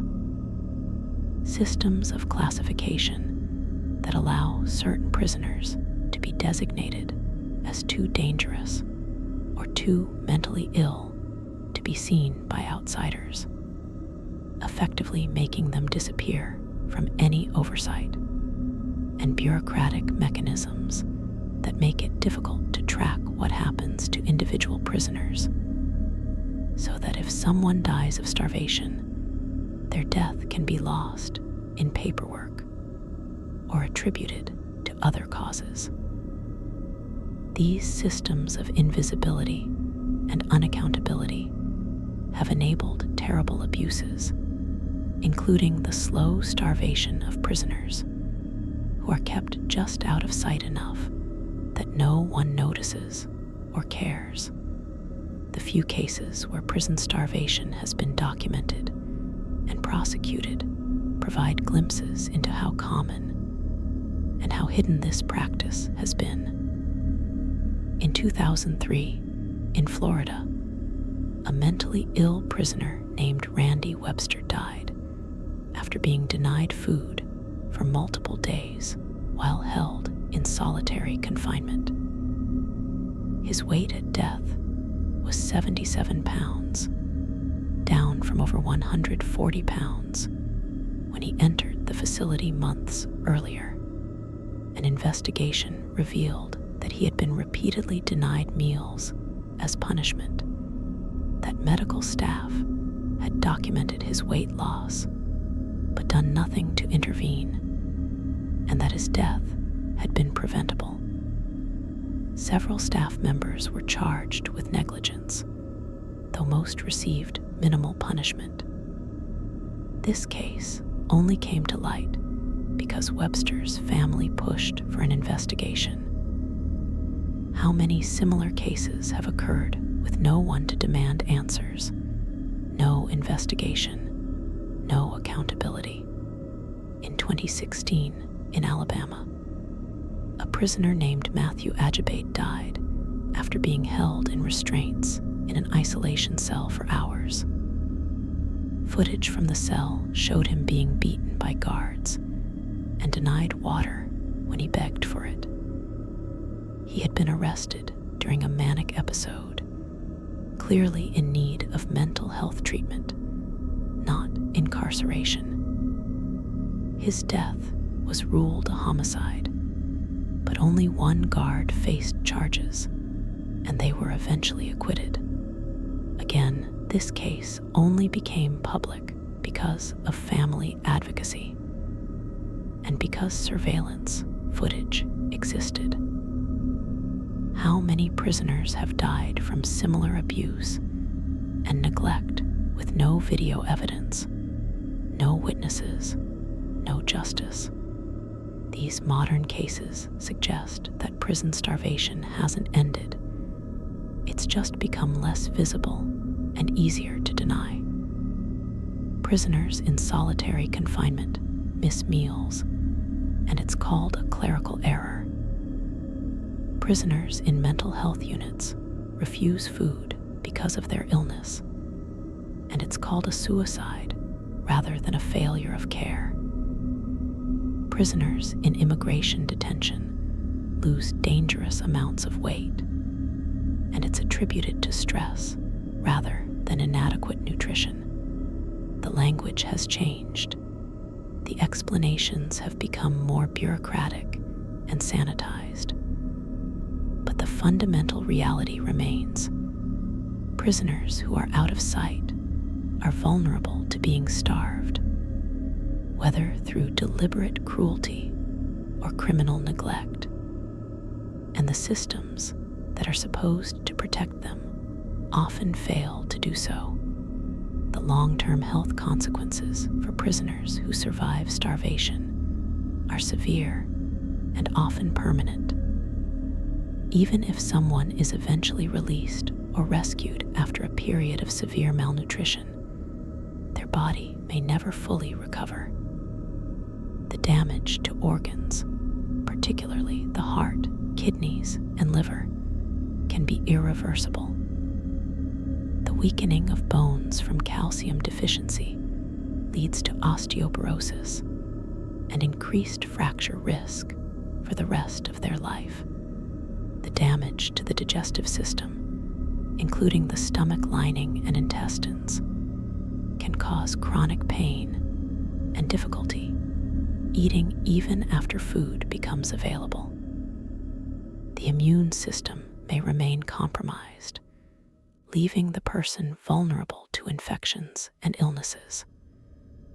And neurological damage from prolonged inadequate nutrition can cause cognitive problems, memory issues, and difficulty with executive function that persist for years or permanently. Psychologically, survivors of prison starvation often struggle with what we now recognize as post-traumatic stress disorder, though historically this wasn't understood or treated. Survivors report nightmares about being back in the cell, starving again. They experience anxiety around food, either hoarding it compulsively out of fear that it will be taken away, or being unable to eat normally because of associations between food and their trauma. Many develop eating disorders, paradoxically either overeating or restricting food intake as a way of trying to exert control over something that was completely controlled by others during their imprisonment. And the psychological impact of having been deliberately starved by other humans, the violation of trust and basic humanity that this represents, can create lasting difficulties with relationships and a pervasive sense that the world is fundamentally unsafe and people are fundamentally cruel. The testimony of survivors provides the most powerful and haunting accounts of what prison starvation actually feels like from the inside. These first-hand narratives cut through the dry statistics and bureaucratic records to reveal the human experience of slowly dying from hunger in a cell. Survivors consistently describe certain experiences that transcend cultural and historical differences. The way time becomes distorted when you're starving, with hours feeling like days and days blurring together into an endless present of hunger. The way your personality seems to fragment, with part of you observing your own deterioration with detached fascination, while another part screams in hunger and fear. The way you begin to have conversations with people who aren't there, your mind conjuring companions to break the terrible isolation, and the way food becomes not just a desire, but an obsession, a need so overwhelming that it eclipses everything else you once cared about. Love, dignity, morality, all of it secondary to the desperate hunger. One survivor of a Soviet gulag camp described how he and his fellow prisoners would spend hours every evening lying on their bunks discussing food. They would describe in excruciating detail meals they had eaten years earlier, remembering the taste, the texture, the smell of specific dishes. They would plan elaborate imaginary feasts, deciding on menus, discussing recipes, describing how they would prepare each course. This fantasy food became more real to them than the actual watery soup and black bread they were given. The survivor noted that even decades after his release, he couldn't think about those discussions without feeling a phantom echo of that desperate hunger, a psychological scar that never fully healed. He also noted, with obvious shame even in his old age, how he had once stolen a piece of bread from a dying prisoner's pocket, how the hunger had made him do something he would have considered unthinkable in his previous life, and how he still carried guilt over that theft more than 40 years later. Another survivor, this one from a Japanese POW camp in Burma, described the progression of starvation with clinical detail that somehow made it even more horrifying. He had been a doctor before the war, and he observed his own body's deterioration with professional interest, even as he suffered through it. He noted how his body began to consume its fat stores first, how he could feel the contours of his body changing as the padding disappeared. Then he described feeling his muscles weaken and shrink, how tasks that had been easy became exhausting, how eventually he couldn't even lift his arms above his head. He documented the emergence of edema, the swelling in his legs and feet caused by protein deficiency, how his skin would hold the impression of his fingers when he pressed on it. He noted the failure of his night vision as vitamin A deficiency damaged his retinas, and he described the strange cognitive changes, the difficulty forming coherent thoughts, the memory lapses, the moments of confusion where he couldn't remember his own name or where he was. He survived, barely, but he noted that many of his fellow prisoners reached a point where they simply lost the will to continue and allowed themselves to die, their bodies finally released from the suffering. The writings of Primo Levi, the Italian chemist who survived Auschwitz, contain some of the most powerful descriptions of starvation psychology ever recorded.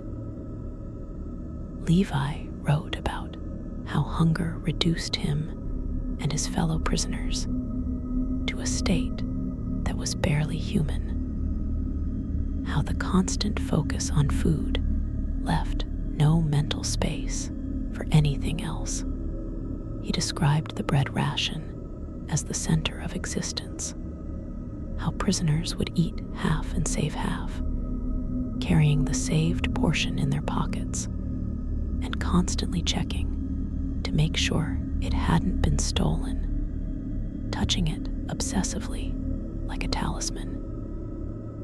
He wrote about prisoners who would trade their bread for cigarettes, choosing the temporary relief of nicotine addiction over the nutritional value of food, and how these men died faster than the others. He described the painful decision of whether to eat your bread ration immediately or save it for later, how either choice carried its own risks and anxieties. Immediate eating meant relief from the gnawing hunger, but also meant facing the rest of the day with nothing. Saving it meant security, but also meant the constant fear of theft and the agony of having food, but forcing yourself not to eat it. Levi also documented something that many starvation survivors have noted: the way that certain prisoners, those the other inmates called organizers, managed to secure extra food through various means, and how this could sometimes mean the difference between life and death. These organizers had skills or connections that made them valuable. They spoke the guards' language. They had a trade skill that was useful. They were willing to inform on other prisoners, or they were simply clever and ruthless enough to manipulate the system. The extra food they obtained even if it was just scraps from the guards' meals or slightly larger portions, gave them enough of an edge to survive where others perished. Levi observed this without judgment, simply noting it as a fact of camp life, but the moral implications are profound. In a system designed to starve everyone, the ones who survived were often those willing to collaborate or exploit others. The truly selfless prisoners, those who shared what little they had, often died for their generosity. The phenomenon of hallucinations in starving prisoners appears consistently across different historical contexts and provides insight into how the brain responds to severe malnutrition. Prisoners in various camps and dungeons have reported remarkably similar hallucinatory experiences. Visual hallucinations of food are the most common. Seeing elaborate banquets laid out on tables that disappear when approached, smelling cooking food that isn't there, feeling convinced that they have just eaten a meal when they haven't. Some prisoners report seeing dead relatives or friends, sometimes as comforting presences, other times as accusatory figures who blame them for still being alive. Religious hallucinations are also common, with prisoners reporting visions of angels, demons, or religious figures, regardless of whether they were previously religious. These hallucinations can be attributed to the brain's severe glucose deprivation, which affects the visual cortex and other perceptual centers. But they take on profound psychological significance for the prisoners experiencing them. One account from a prisoner in a medieval dungeon, written after his eventual release, describes a series of elaborate hallucinations that sustained him through months of near starvation. He believed that angels were visiting him nightly, bringing him spiritual sustenance, even though his body was starving. He would have long conversations with these angels, asking them theological questions, debating points of scripture, and receiving what he believed were profound revelations. When he was finally released and recovered his health, he came to understand that the angels had been hallucinations caused by starvation. But he still maintained that the experience had been spiritually meaningful, that his mind had created what he needed to survive psychologically, even as his body was failing.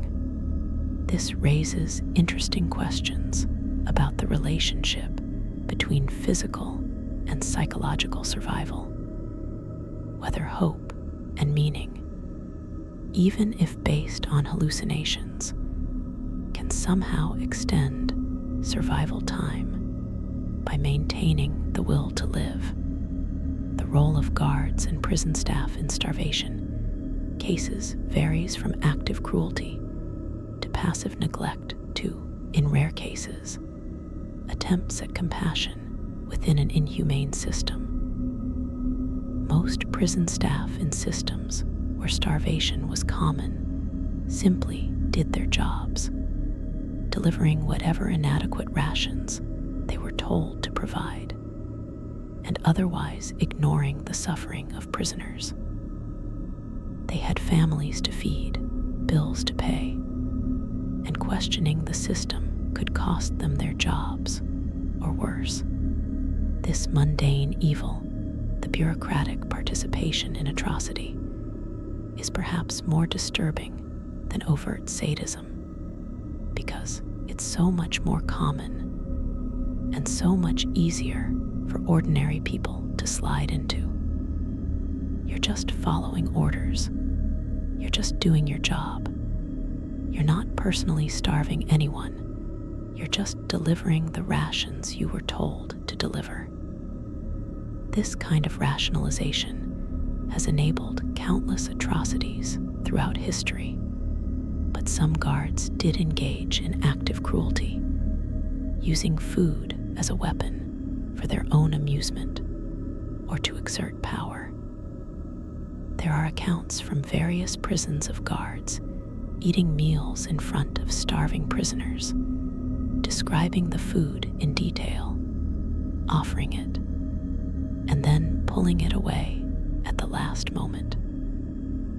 Of guards forcing prisoners to perform degrading acts for the promise of extra food, only to give them nothing or give them spoiled food that made them sick. Of guards conducting lotteries or contests where the winners received food rewards, but rigging the contests so that their favorite prisoners always won. This kind of gratuitous cruelty added psychological torture to the physical suffering of starvation, and survivors report that these experiences of being toyed with were sometimes more difficult to forgive than the starvation itself. The starvation could be rationalized as policy, as the system, as nobody's particular fault. But the individual acts of cruelty by specific guards were personal betrayals of basic human decency that survivors carried as especially bitter memories. On the other side, there are documented cases of prison staff who risked their jobs or even their lives to smuggle extra food to prisoners. Guards who would slip an extra piece of bread into a prisoner's cell when no one was watching. Kitchen workers who would deliberately overportion the soup or hide pieces of vegetable at the bottom, where they were more likely to reach prisoners than be skimmed off by corrupt staff. Medical staff who would falsify records to get sick prisoners, classified as needing additional rations. These acts of compassion were dangerous, as being caught helping prisoners could result in the staff member themselves being imprisoned or punished. And yet some people did it anyway, unable to watch people starve to death without attempting some small intervention. Survivors sometimes speak of these compassionate staff members with overwhelming gratitude, crediting them with literally saving their lives through their small acts of kindness in an overwhelmingly cruel system. The question of resistance and protest by starving prisoners is complex. Logic would suggest that prisoners being starved would riot, would demand food, would refuse to work or cooperate until their conditions improved. But the reality of severe malnutrition makes such resistance nearly impossible. When you're starving, you don't have the physical energy for violent resistance. You don't have the mental clarity for organizing collective action, and you live in constant fear that any protest will result in further reduction of your already inadequate rations, making your situation even worse. So most prisoners endured in silence, too weak and too afraid to do anything else. The system of starvation was self-reinforcing. The very deprivation that prisoners needed to resist rendered them incapable of resistance. However, there were cases of hunger strikes where prisoners collectively or individually refused to eat the inadequate rations they were provided as a form of protest. This seems paradoxical, choosing not to eat when you're already starving. But hunger strikes served several purposes. They drew attention to conditions, particularly if the prisoners had contact with the outside world. They were a form of control, a way to assert agency over your own body when everything else had been taken from you. And they were a moral statement, a willingness to die on your own terms rather than slowly wasting away under the system's cruelty. Prison authorities generally responded to hunger strikes in one of two ways. If the prisoners had public visibility or support, the authorities might make concessions, improving conditions at least temporarily to end the strike. But if the prisoners were completely isolated and forgotten, authorities might simply let them starve, treating the hunger strike as a convenient way for troublesome prisoners to eliminate themselves.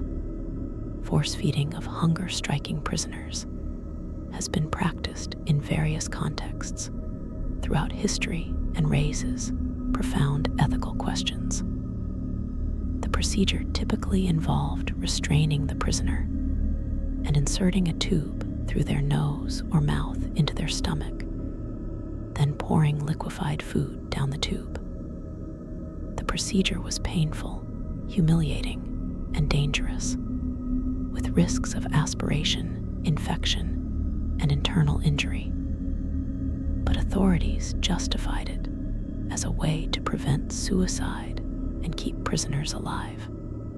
The prisoners, of course, experienced it as torture, as a violation of bodily autonomy, even more profound than the starvation itself. At least starvation could be framed as neglect or policy. Force-feeding was undeniably deliberate assault on the prisoner's body. This practice was used against suffragettes in early 20th century Britain, against political prisoners in various countries, and against detainees at Guantanamo Bay in more recent years. It represents a particularly dark intersection of medicine and state power, where medical procedures are used not for the patient's benefit, but for the state's interest in keeping prisoners alive regardless of their will. The phenomenon of survivor's guilt among those who lived through periods of prison starvation is severe and long-lasting. Survivors report feeling guilty that they survived when others died, questioning what they did differently, whether they were somehow more selfish or more willing to compromise their values to get extra food. This guilt is often irrational, as survival in starvation conditions often came down to factors beyond anyone's control: starting body weight, genetic factors affecting metabolism, random chance in food distribution, who happened to get sick and when. But the emotional logic of survivor's guilt doesn't respond to rational arguments. Survivors feel that their continued life is somehow stolen from those who died, that they don't deserve to be alive when so many others perished. This guilt can manifest as depression, as difficulty enjoying life or forming relationships, as a pervasive sense that they should have died too, and that their survival is a cosmic error that needs to be corrected.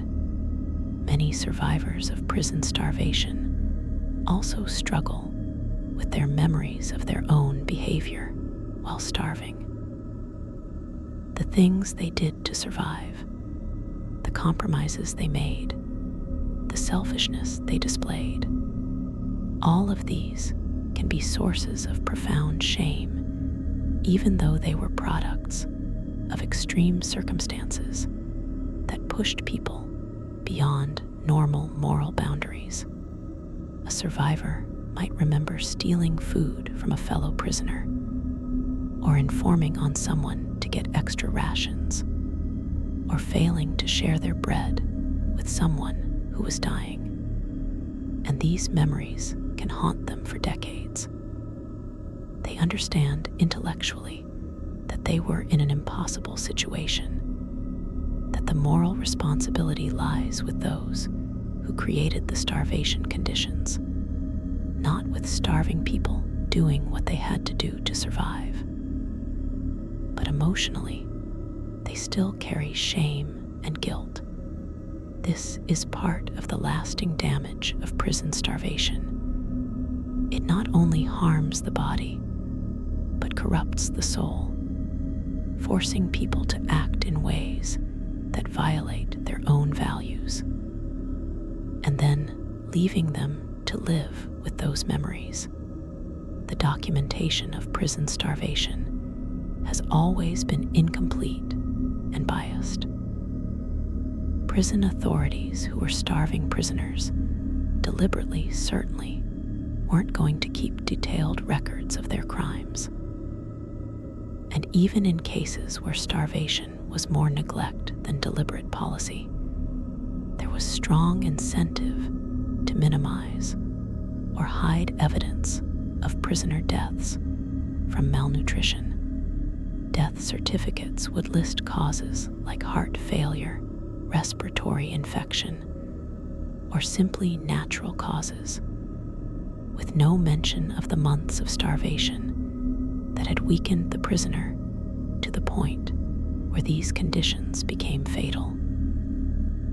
Prison records might note that a prisoner died, but rarely included details about their physical condition or the circumstances of their death.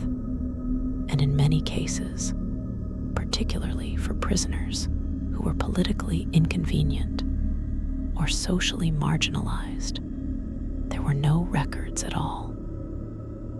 They simply disappeared, buried in unmarked graves, or cremated without documentation, erased from history as thoroughly as they had been forgotten in life. This means that the true scale of prison starvation throughout history is unknowable.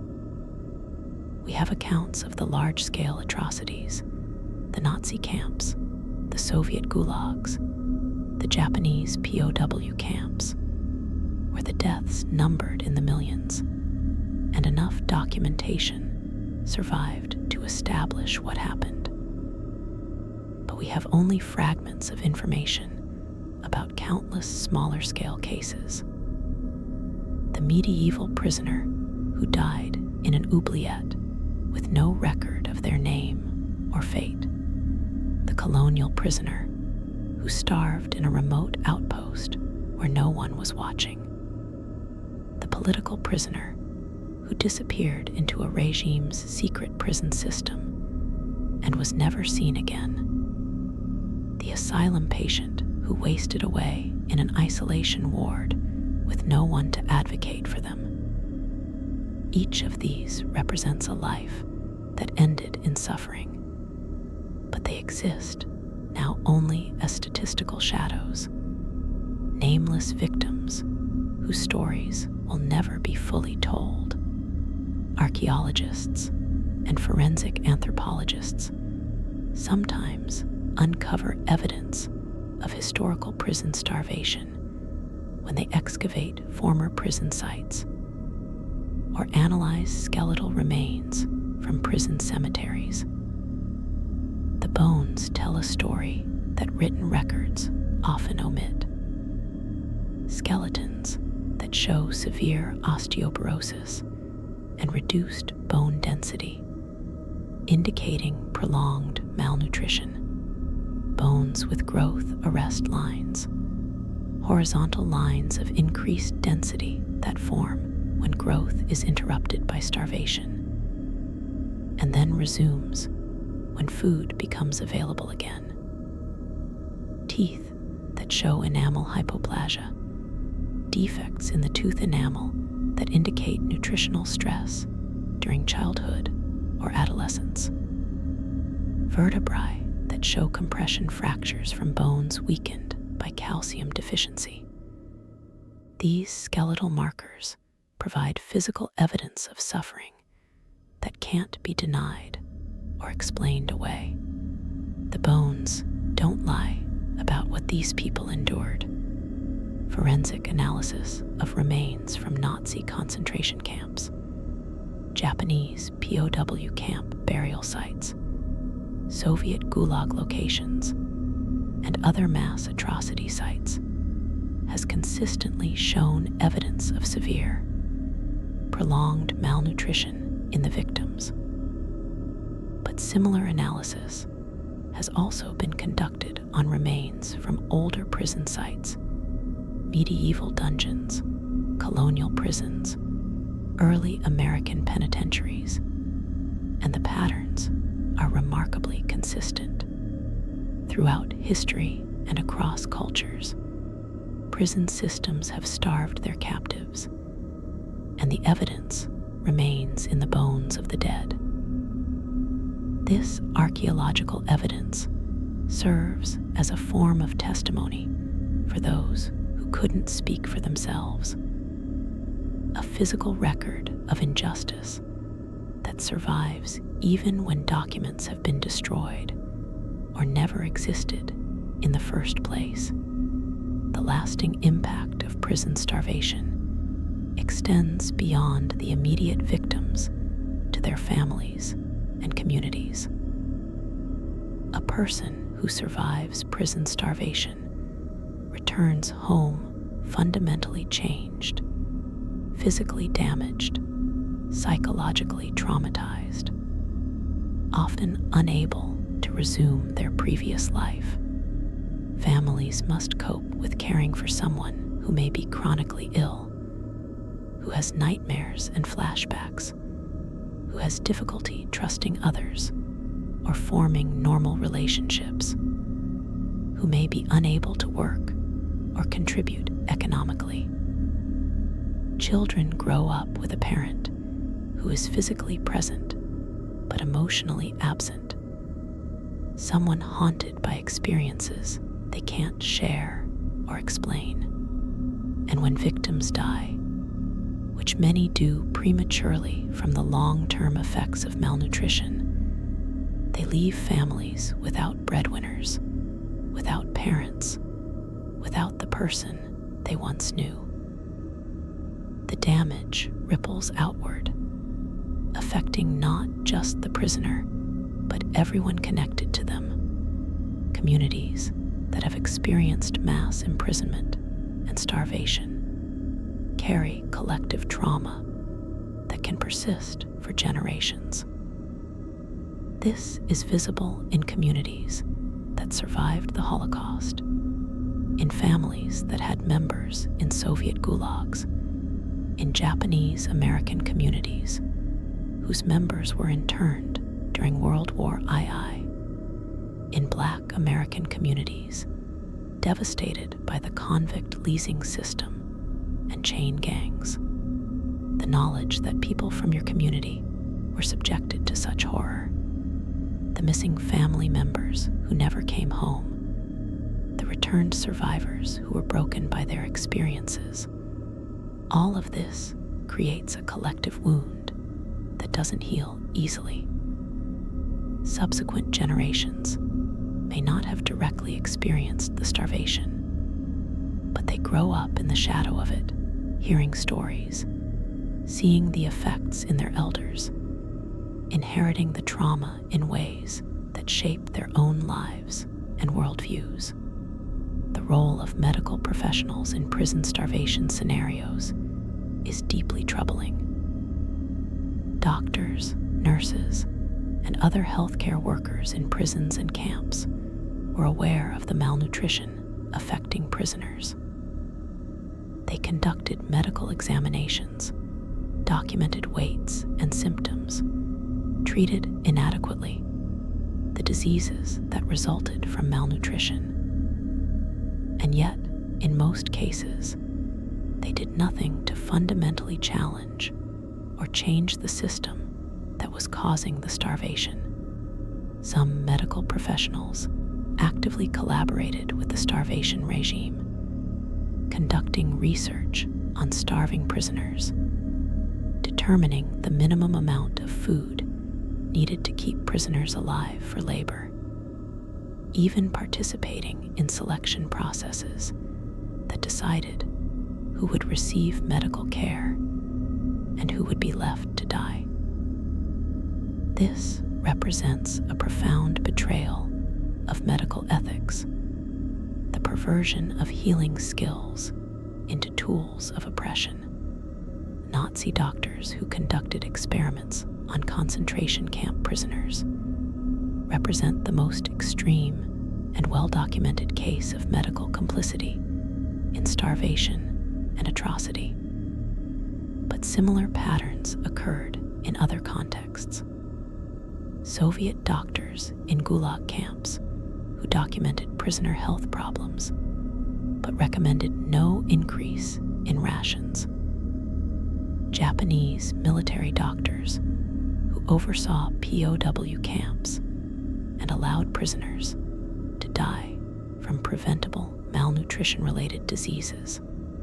Prison doctors in various countries who certified prisoners as fit for work, even when they were clearly suffering from advanced starvation. These medical professionals were in positions to advocate for their patients, to demand better conditions, to document abuses in ways that might have led to intervention. Their failure to do so, whether from fear, complicity, or simply bureaucratic indifference, makes them complicit in the deaths that occurred.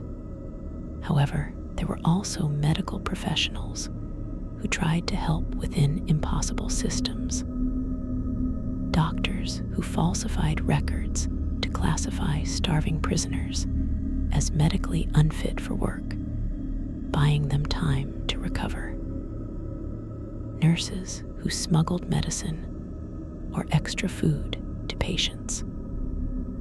Medical staff who documented abuses, hoping that someday someone would be held accountable. These efforts were often inadequate against the scale of the atrocity, but they represent important examples of professional courage and ethical commitment under extreme pressure.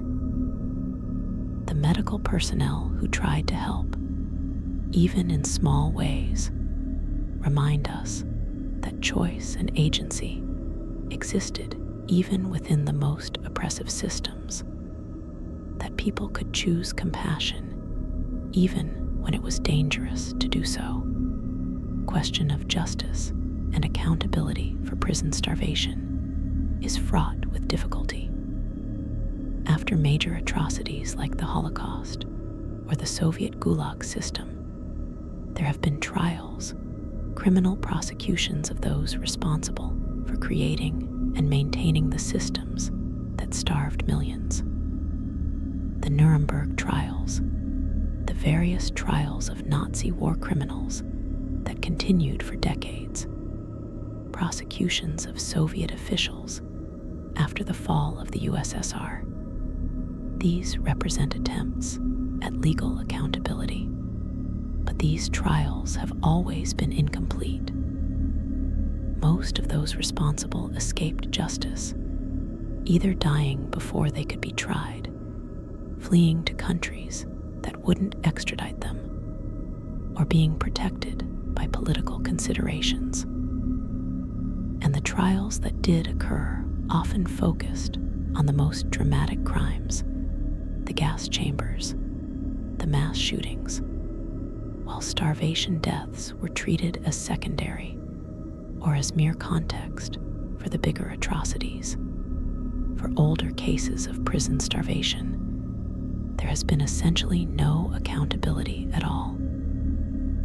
The jailers who left medieval prisoners to starve in oubliettes, the colonial administrators who systematically underfed prisoners in occupied territories, the convict leasing operators who worked prisoners to death while starving them. All of these people escaped justice entirely.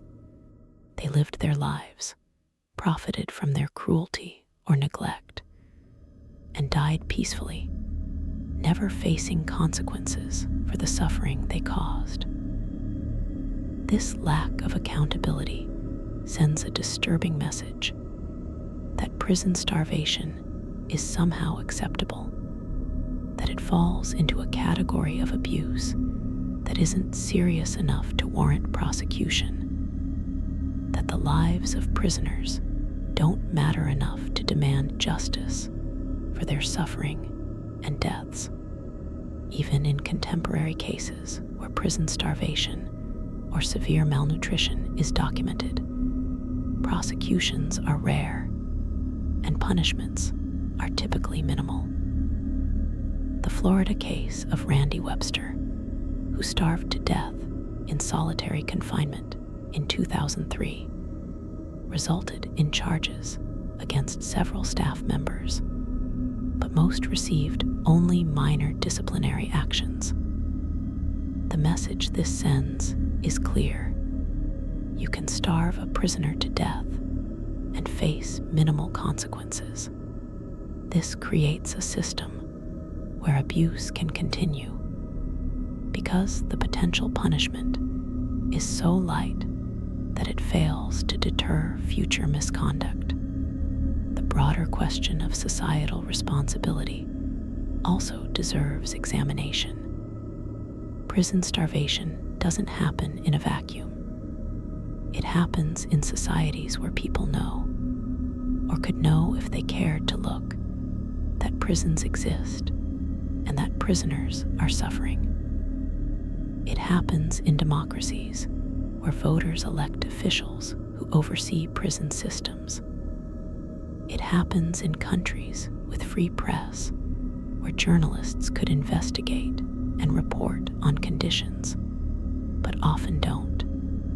It happens in communities where people live near prisons, where families visit incarcerated relatives and see their deteriorating condition, where medical supplies and food are purchased and delivered, creating a trail of evidence that conditions are inadequate. And yet, for the most part, society looks away. Prisoners are out of sight and therefore out of mind.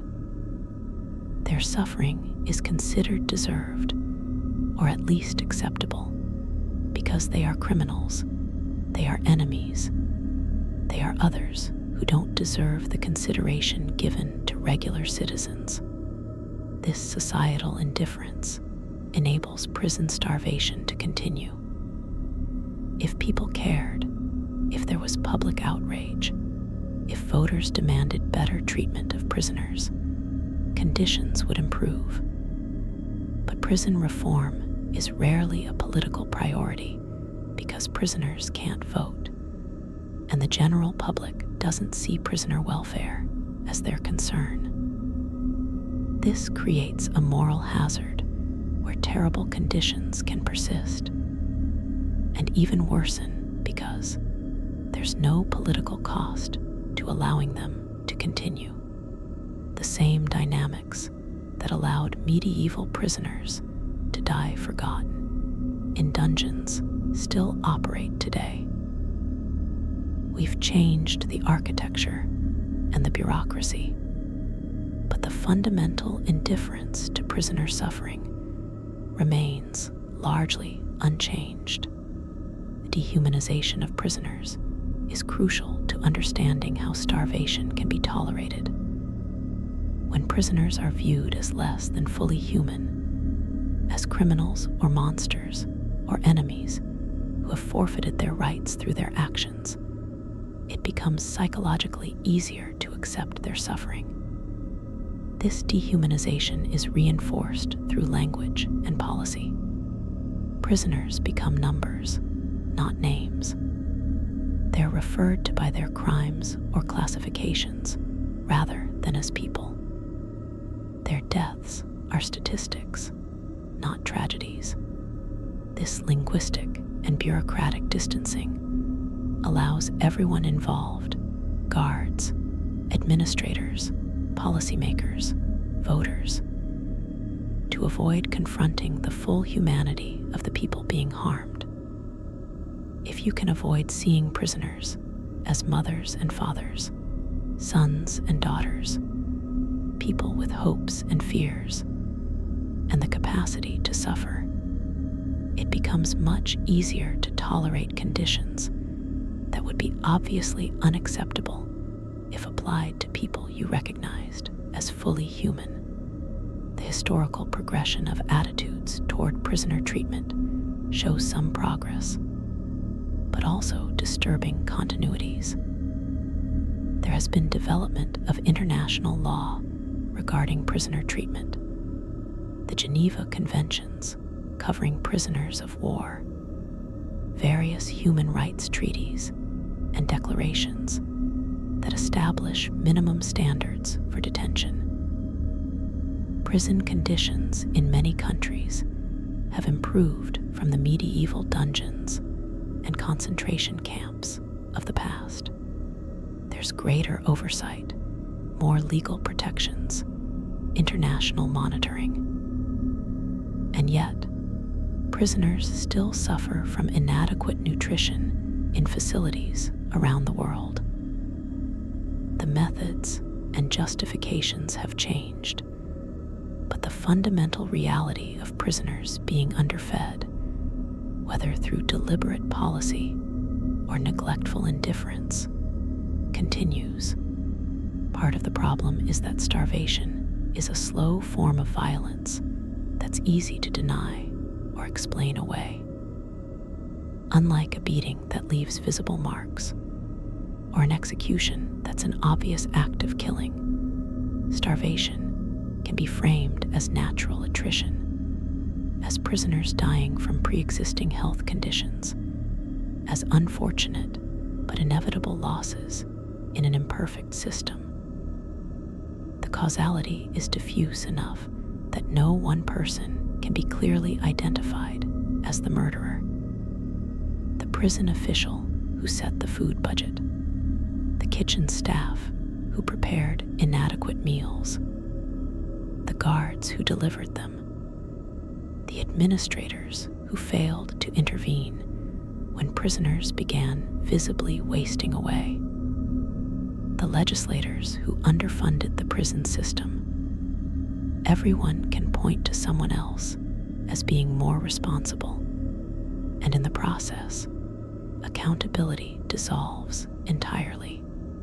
The economic arguments for prison austerity, including minimal food budgets, have remarkable persistence across time and place. Whether it's medieval lords arguing they can't afford to properly feed prisoners in their dungeons, or modern politicians arguing that taxpayers shouldn't have to pay for comfortable conditions for criminals, the logic is essentially the same. Prisoners don't deserve resources. Feeding them adequately would be too expensive, and any money spent on prisoner welfare is money taken from more deserving causes. This framing ignores the fundamental human rights of prisoners and treats basic nutrition as a luxury rather than a necessity. It also ignores the long-term costs of prisoner malnutrition, the medical care needed to treat starvation-related diseases, the reduced productivity of malnourished prison labor, the societal costs when damaged prisoners are eventually released.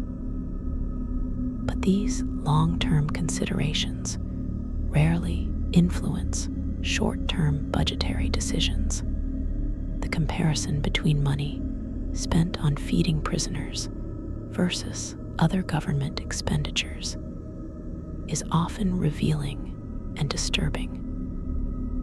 Governments that claim they can't afford adequate food for prisoners somehow find money for weapons, for bureaucratic overhead, for projects that benefit politically connected interests. The claim that prisoner welfare is too expensive is almost always false.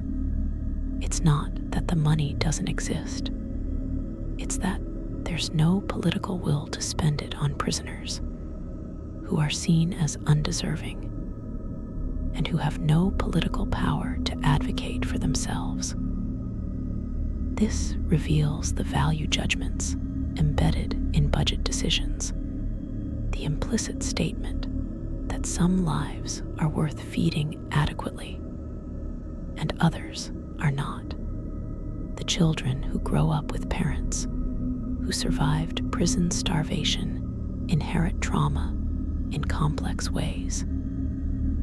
They may not understand exactly what their parent endured, especially if the parent doesn't or can't talk about it. But they experience the effects, the nightmares that wake the household, the panic attacks triggered by food scarcity or missed meals, the hoarding behaviors, the difficulty forming emotional connections. These children often develop anxiety disorders, particularly around food and security. They may become hypervigilant, always watching for threats, having learned from their traumatized parent that the world is fundamentally unsafe. And they carry the weight of family history, knowing that someone they love suffered terribly, feeling that grief and anger even for experiences they didn't directly endure. This intergenerational transmission of trauma means that the effects of prison starvation extend far beyond the immediate victims, shaping families and communities for generations. The role of religious and moral frameworks in thinking about prison starvation varies across cultures and time periods. Some religious traditions emphasize the sanctity of all human life and the obligation to care for even the worst criminals. These frameworks can motivate prison reform, can provide ethical arguments against starvation and abuse, can inspire individuals to advocate for better treatment. But religion has also been used to justify terrible treatment of prisoners. The idea that suffering is spiritually purifying, that earthly punishment is deserved, and perhaps even merciful compared to eternal damnation, that some people are beyond redemption, and therefore beyond the obligation of care. These religious ideas have been invoked throughout history to justify cruelty. The same religious texts and traditions can be interpreted in radically different ways, either as demanding compassion or as permitting punishment without limit. Secular moral frameworks of human rights and humanitarian law provide alternative foundations for arguing against prison starvation. The idea that all humans have inherent dignity and certain inalienable rights, regardless of what they've done, creates an ethical floor below which treatment should never fall. Adequate food and water, protection from cruel and unusual punishment, basic medical care. These are framed as rights, not privileges that can be withdrawn based on criminal conduct. This framework has been influential in improving prison conditions in many parts of the world.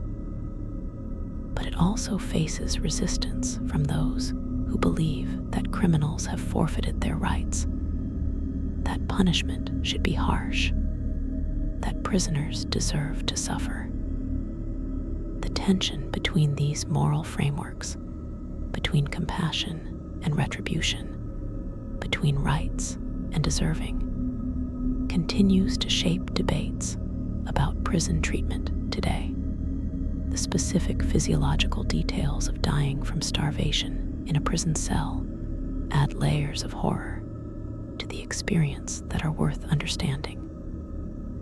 In the final days and hours, as the body's organs begin to fail catastrophically, prisoners experience symptoms that are both physically excruciating and psychologically terrifying. The heart, weakened from months of inadequate nutrition, begins to beat irregularly, with arrhythmias that can cause chest pain, shortness of breath, and waves of panic. The kidneys, unable to filter waste products effectively, cause toxins to build up in the blood, leading to confusion, delirium, and eventually coma. The liver fails, causing jaundice as bilirubin accumulates in the tissues, turning the skin and eyes yellow. The immune system collapses entirely, and even minor infections become overwhelming, causing fevers and sepsis that the body has no capacity to fight. The final stage often involves multiple organ failure, where several systems shut down simultaneously in a cascade that the body cannot recover from. The prisoner may lose consciousness and slip into a coma, or they may remain conscious but unable to move or communicate, trapped in a body that is shutting down piece by piece.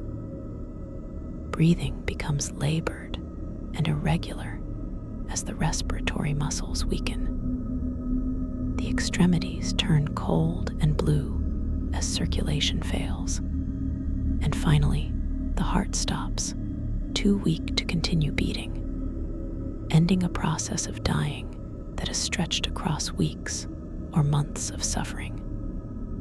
For the prisoner, death may come as a relief, an end to hunger and pain and fear. But the manner of dying, alone in a cell, forgotten or deliberately ignored, denied even the comfort of a quick end, represents a cruelty that is difficult to fully comprehend. The guards or staff who eventually discover the body face their own psychological reckoning, though of a very different sort from what the prisoner endured. For those staff members who were aware that the prisoner was starving and did nothing, who checked the cell and saw the deteriorating condition but followed orders or avoided responsibility, the discovery of the death must carry some weight of guilt. Some staff members harden themselves, treat it as just part of the job, another dead prisoner to be documented and disposed of. But others carry the image with them, the emaciated body, the evidence of suffering, the knowledge that they could have intervened but didn't. This guilt is deserved, certainly, but it also represents a kind of secondary trauma, the psychological cost of being complicit in cruelty, even if you weren't the primary architect of it. The disposal of bodies of prisoners who starved to death has historically been carried out with minimal ceremony or respect. In mass atrocity contexts, bodies were burned, buried in mass graves, or simply left where they fell until they could be cleared away. In more bureaucratic prison systems, there might be a paper trail, a death certificate, a notation in prison records, but the actual treatment of the body was often perfunctory. Pauper burials in unmarked graves, cremation without families being notified, bodies used for medical dissection without consent. The indignity continued even after death. The person's body treated as waste to be disposed of efficiently, rather than as human remains deserving of respect. For families, the inability to properly mourn, to see the body, to conduct funeral rites according to their traditions, adds another layer of trauma to the loss. In some cases, families never learned what happened to their imprisoned relatives. The person simply disappeared into the prison system and never came out, with no official notification of death, no body returned, no explanation.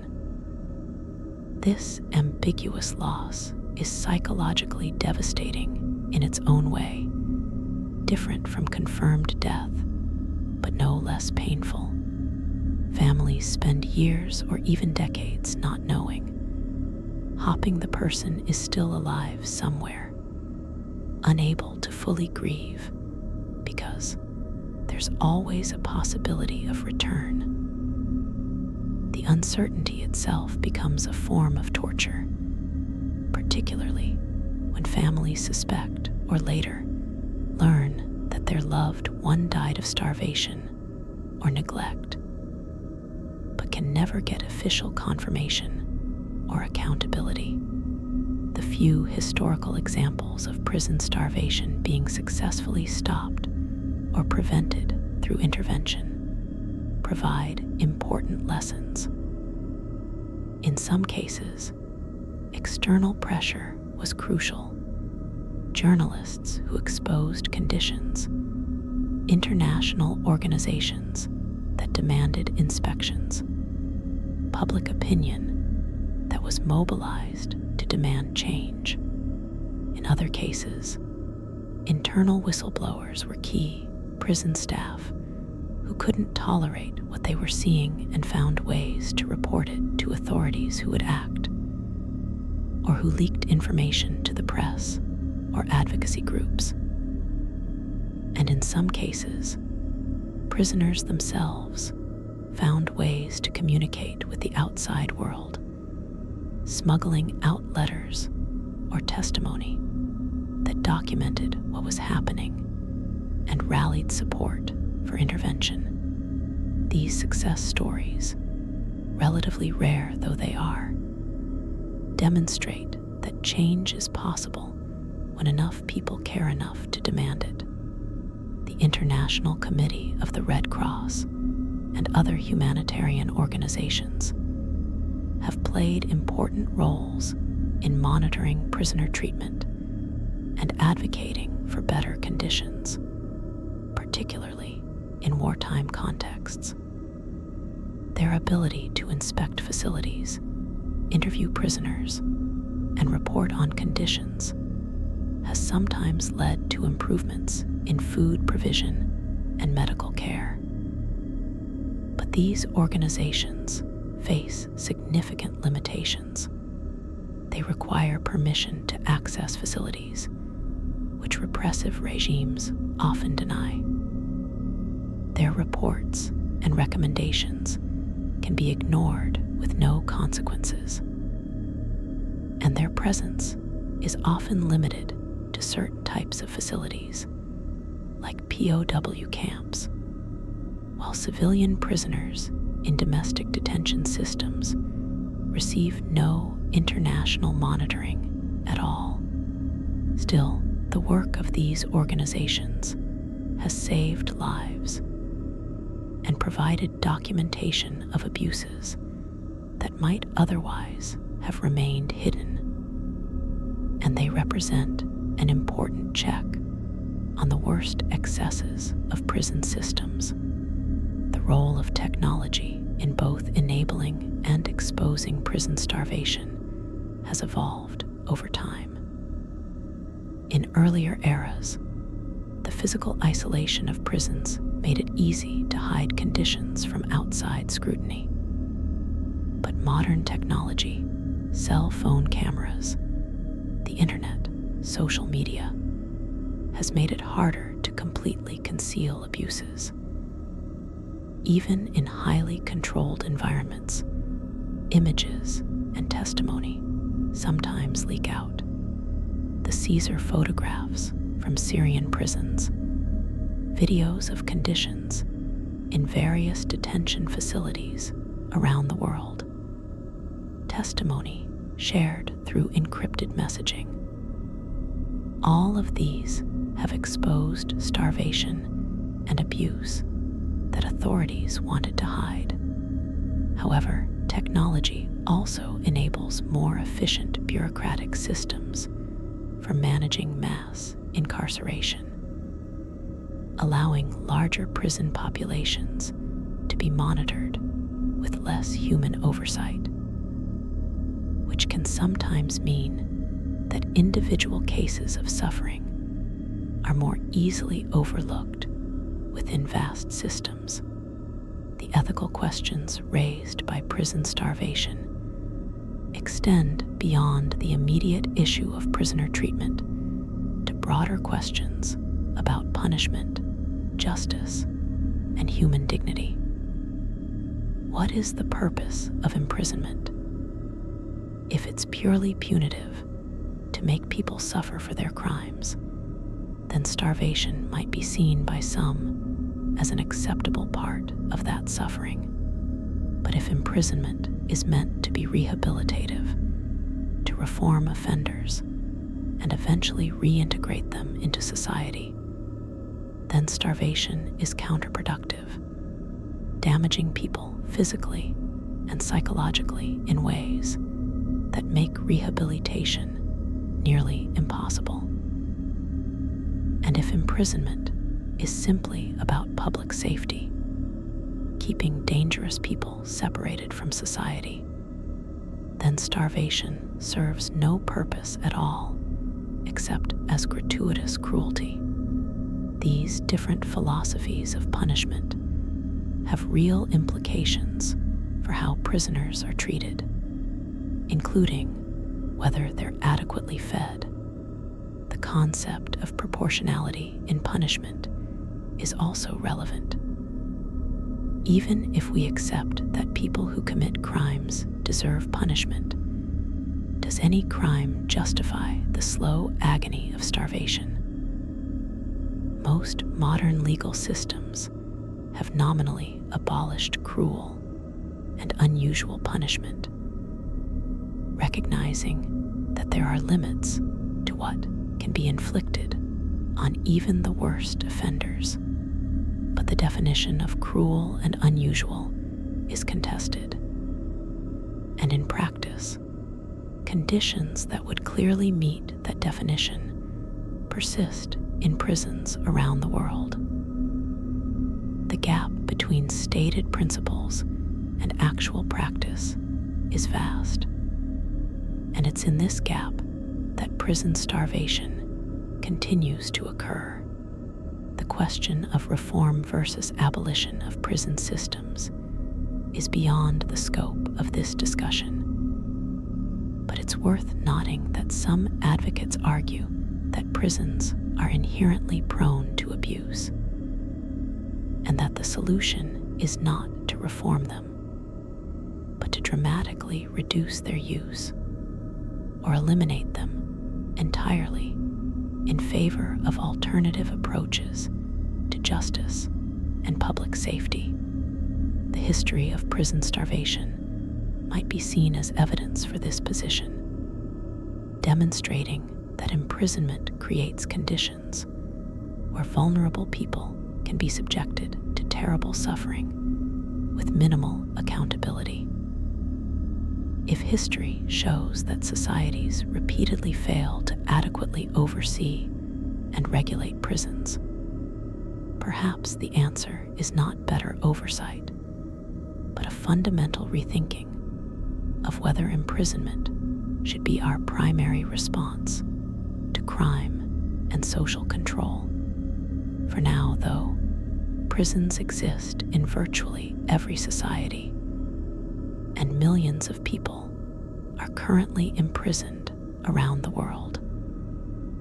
The immediate question is how to prevent starvation and malnutrition in these facilities. The answer, at least in theory, is straightforward.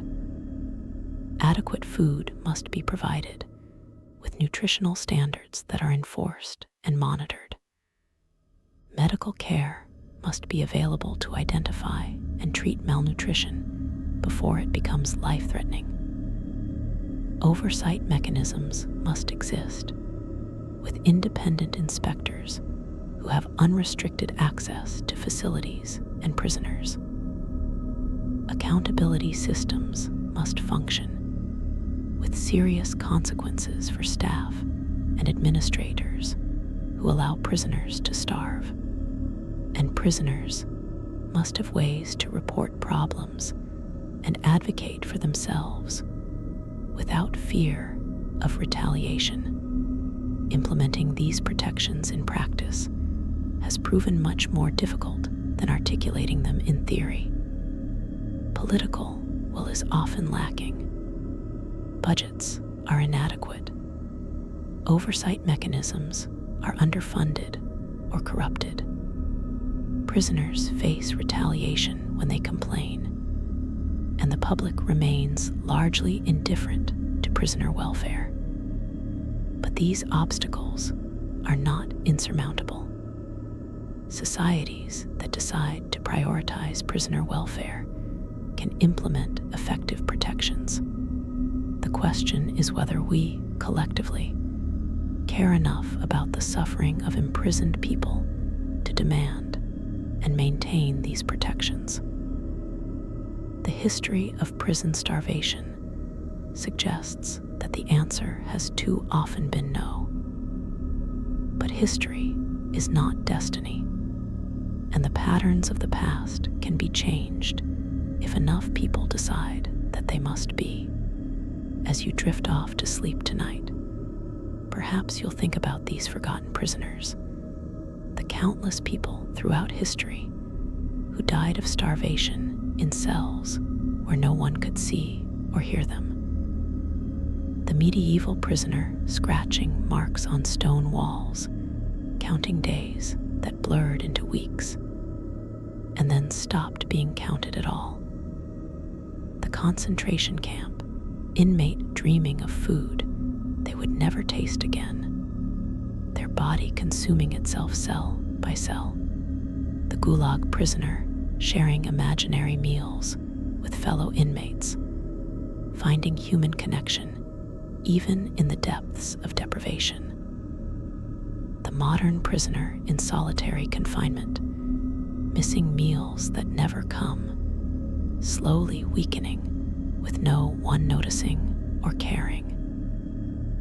These stories are dark and disturbing, but they're part of human history, part of what we've done to each other, part of what we continue to do in places where people have learned not to look. There's something important about bearing witness to these stories, about not looking away from this particular form of horror. It's comfortable to think about historical atrocities as products of less enlightened times, to imagine that we've progressed beyond such cruelty. But prison starvation hasn't ended. It's happening right now, somewhere in the world, in facilities that exist in our time, in systems that we tolerate or support through our inaction. The prisoners may have different names, different crimes, different jailers than those of the past, but their experience of hunger, fear, and abandonment is essentially the same as prisoners have experienced for centuries. They are slowly dying in forgotten cells while the rest of us go about our lives, and their suffering is rendered invisible by walls and distance, and our own unwillingness to see. The darkness of these stories isn't just about what happened in the past. It's about what we continue to accept, what we allow to happen in our names, what we choose not to see or acknowledge.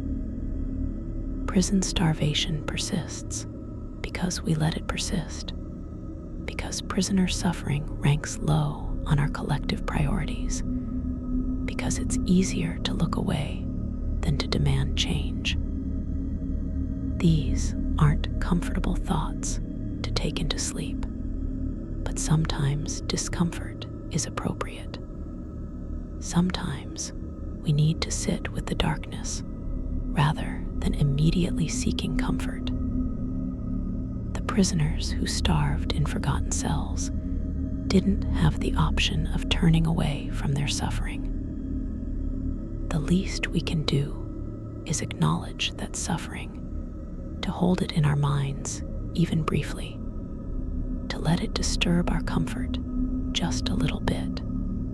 And perhaps in that acknowledgement, in that refusal to completely forget, there's a small kind of justice, or at least a recognition that these lives mattered, that their suffering was real and important, that they deserve to be remembered even when history tried to forget them.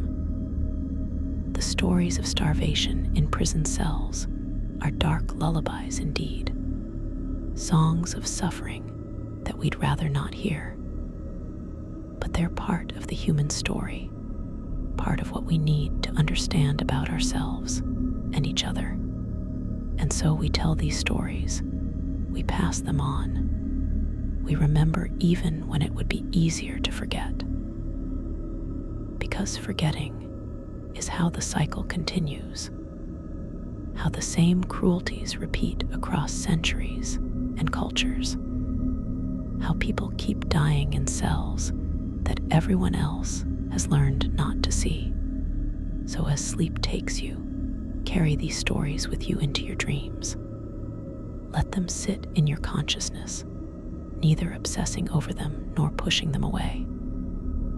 They're part of the world we live in, part of the history we inherit, part of the choices we face about what kind of society we want to build and maintain. The prisoners in their forgotten cells are gone now. Their suffering ended, their stories mostly lost. But by remembering them, even in fragments, even imperfectly, we honor their lives and their deaths. We bear witness. We refuse to completely forget. And perhaps, in some small way, that matters. Rest now in the comfort and safety that those prisoners never had, but carry their stories with you. Remember that not everyone has what you have. Remember that suffering happens in places we don't see. Remember that forgetting is easy, but remembering, even when it's uncomfortable, is important.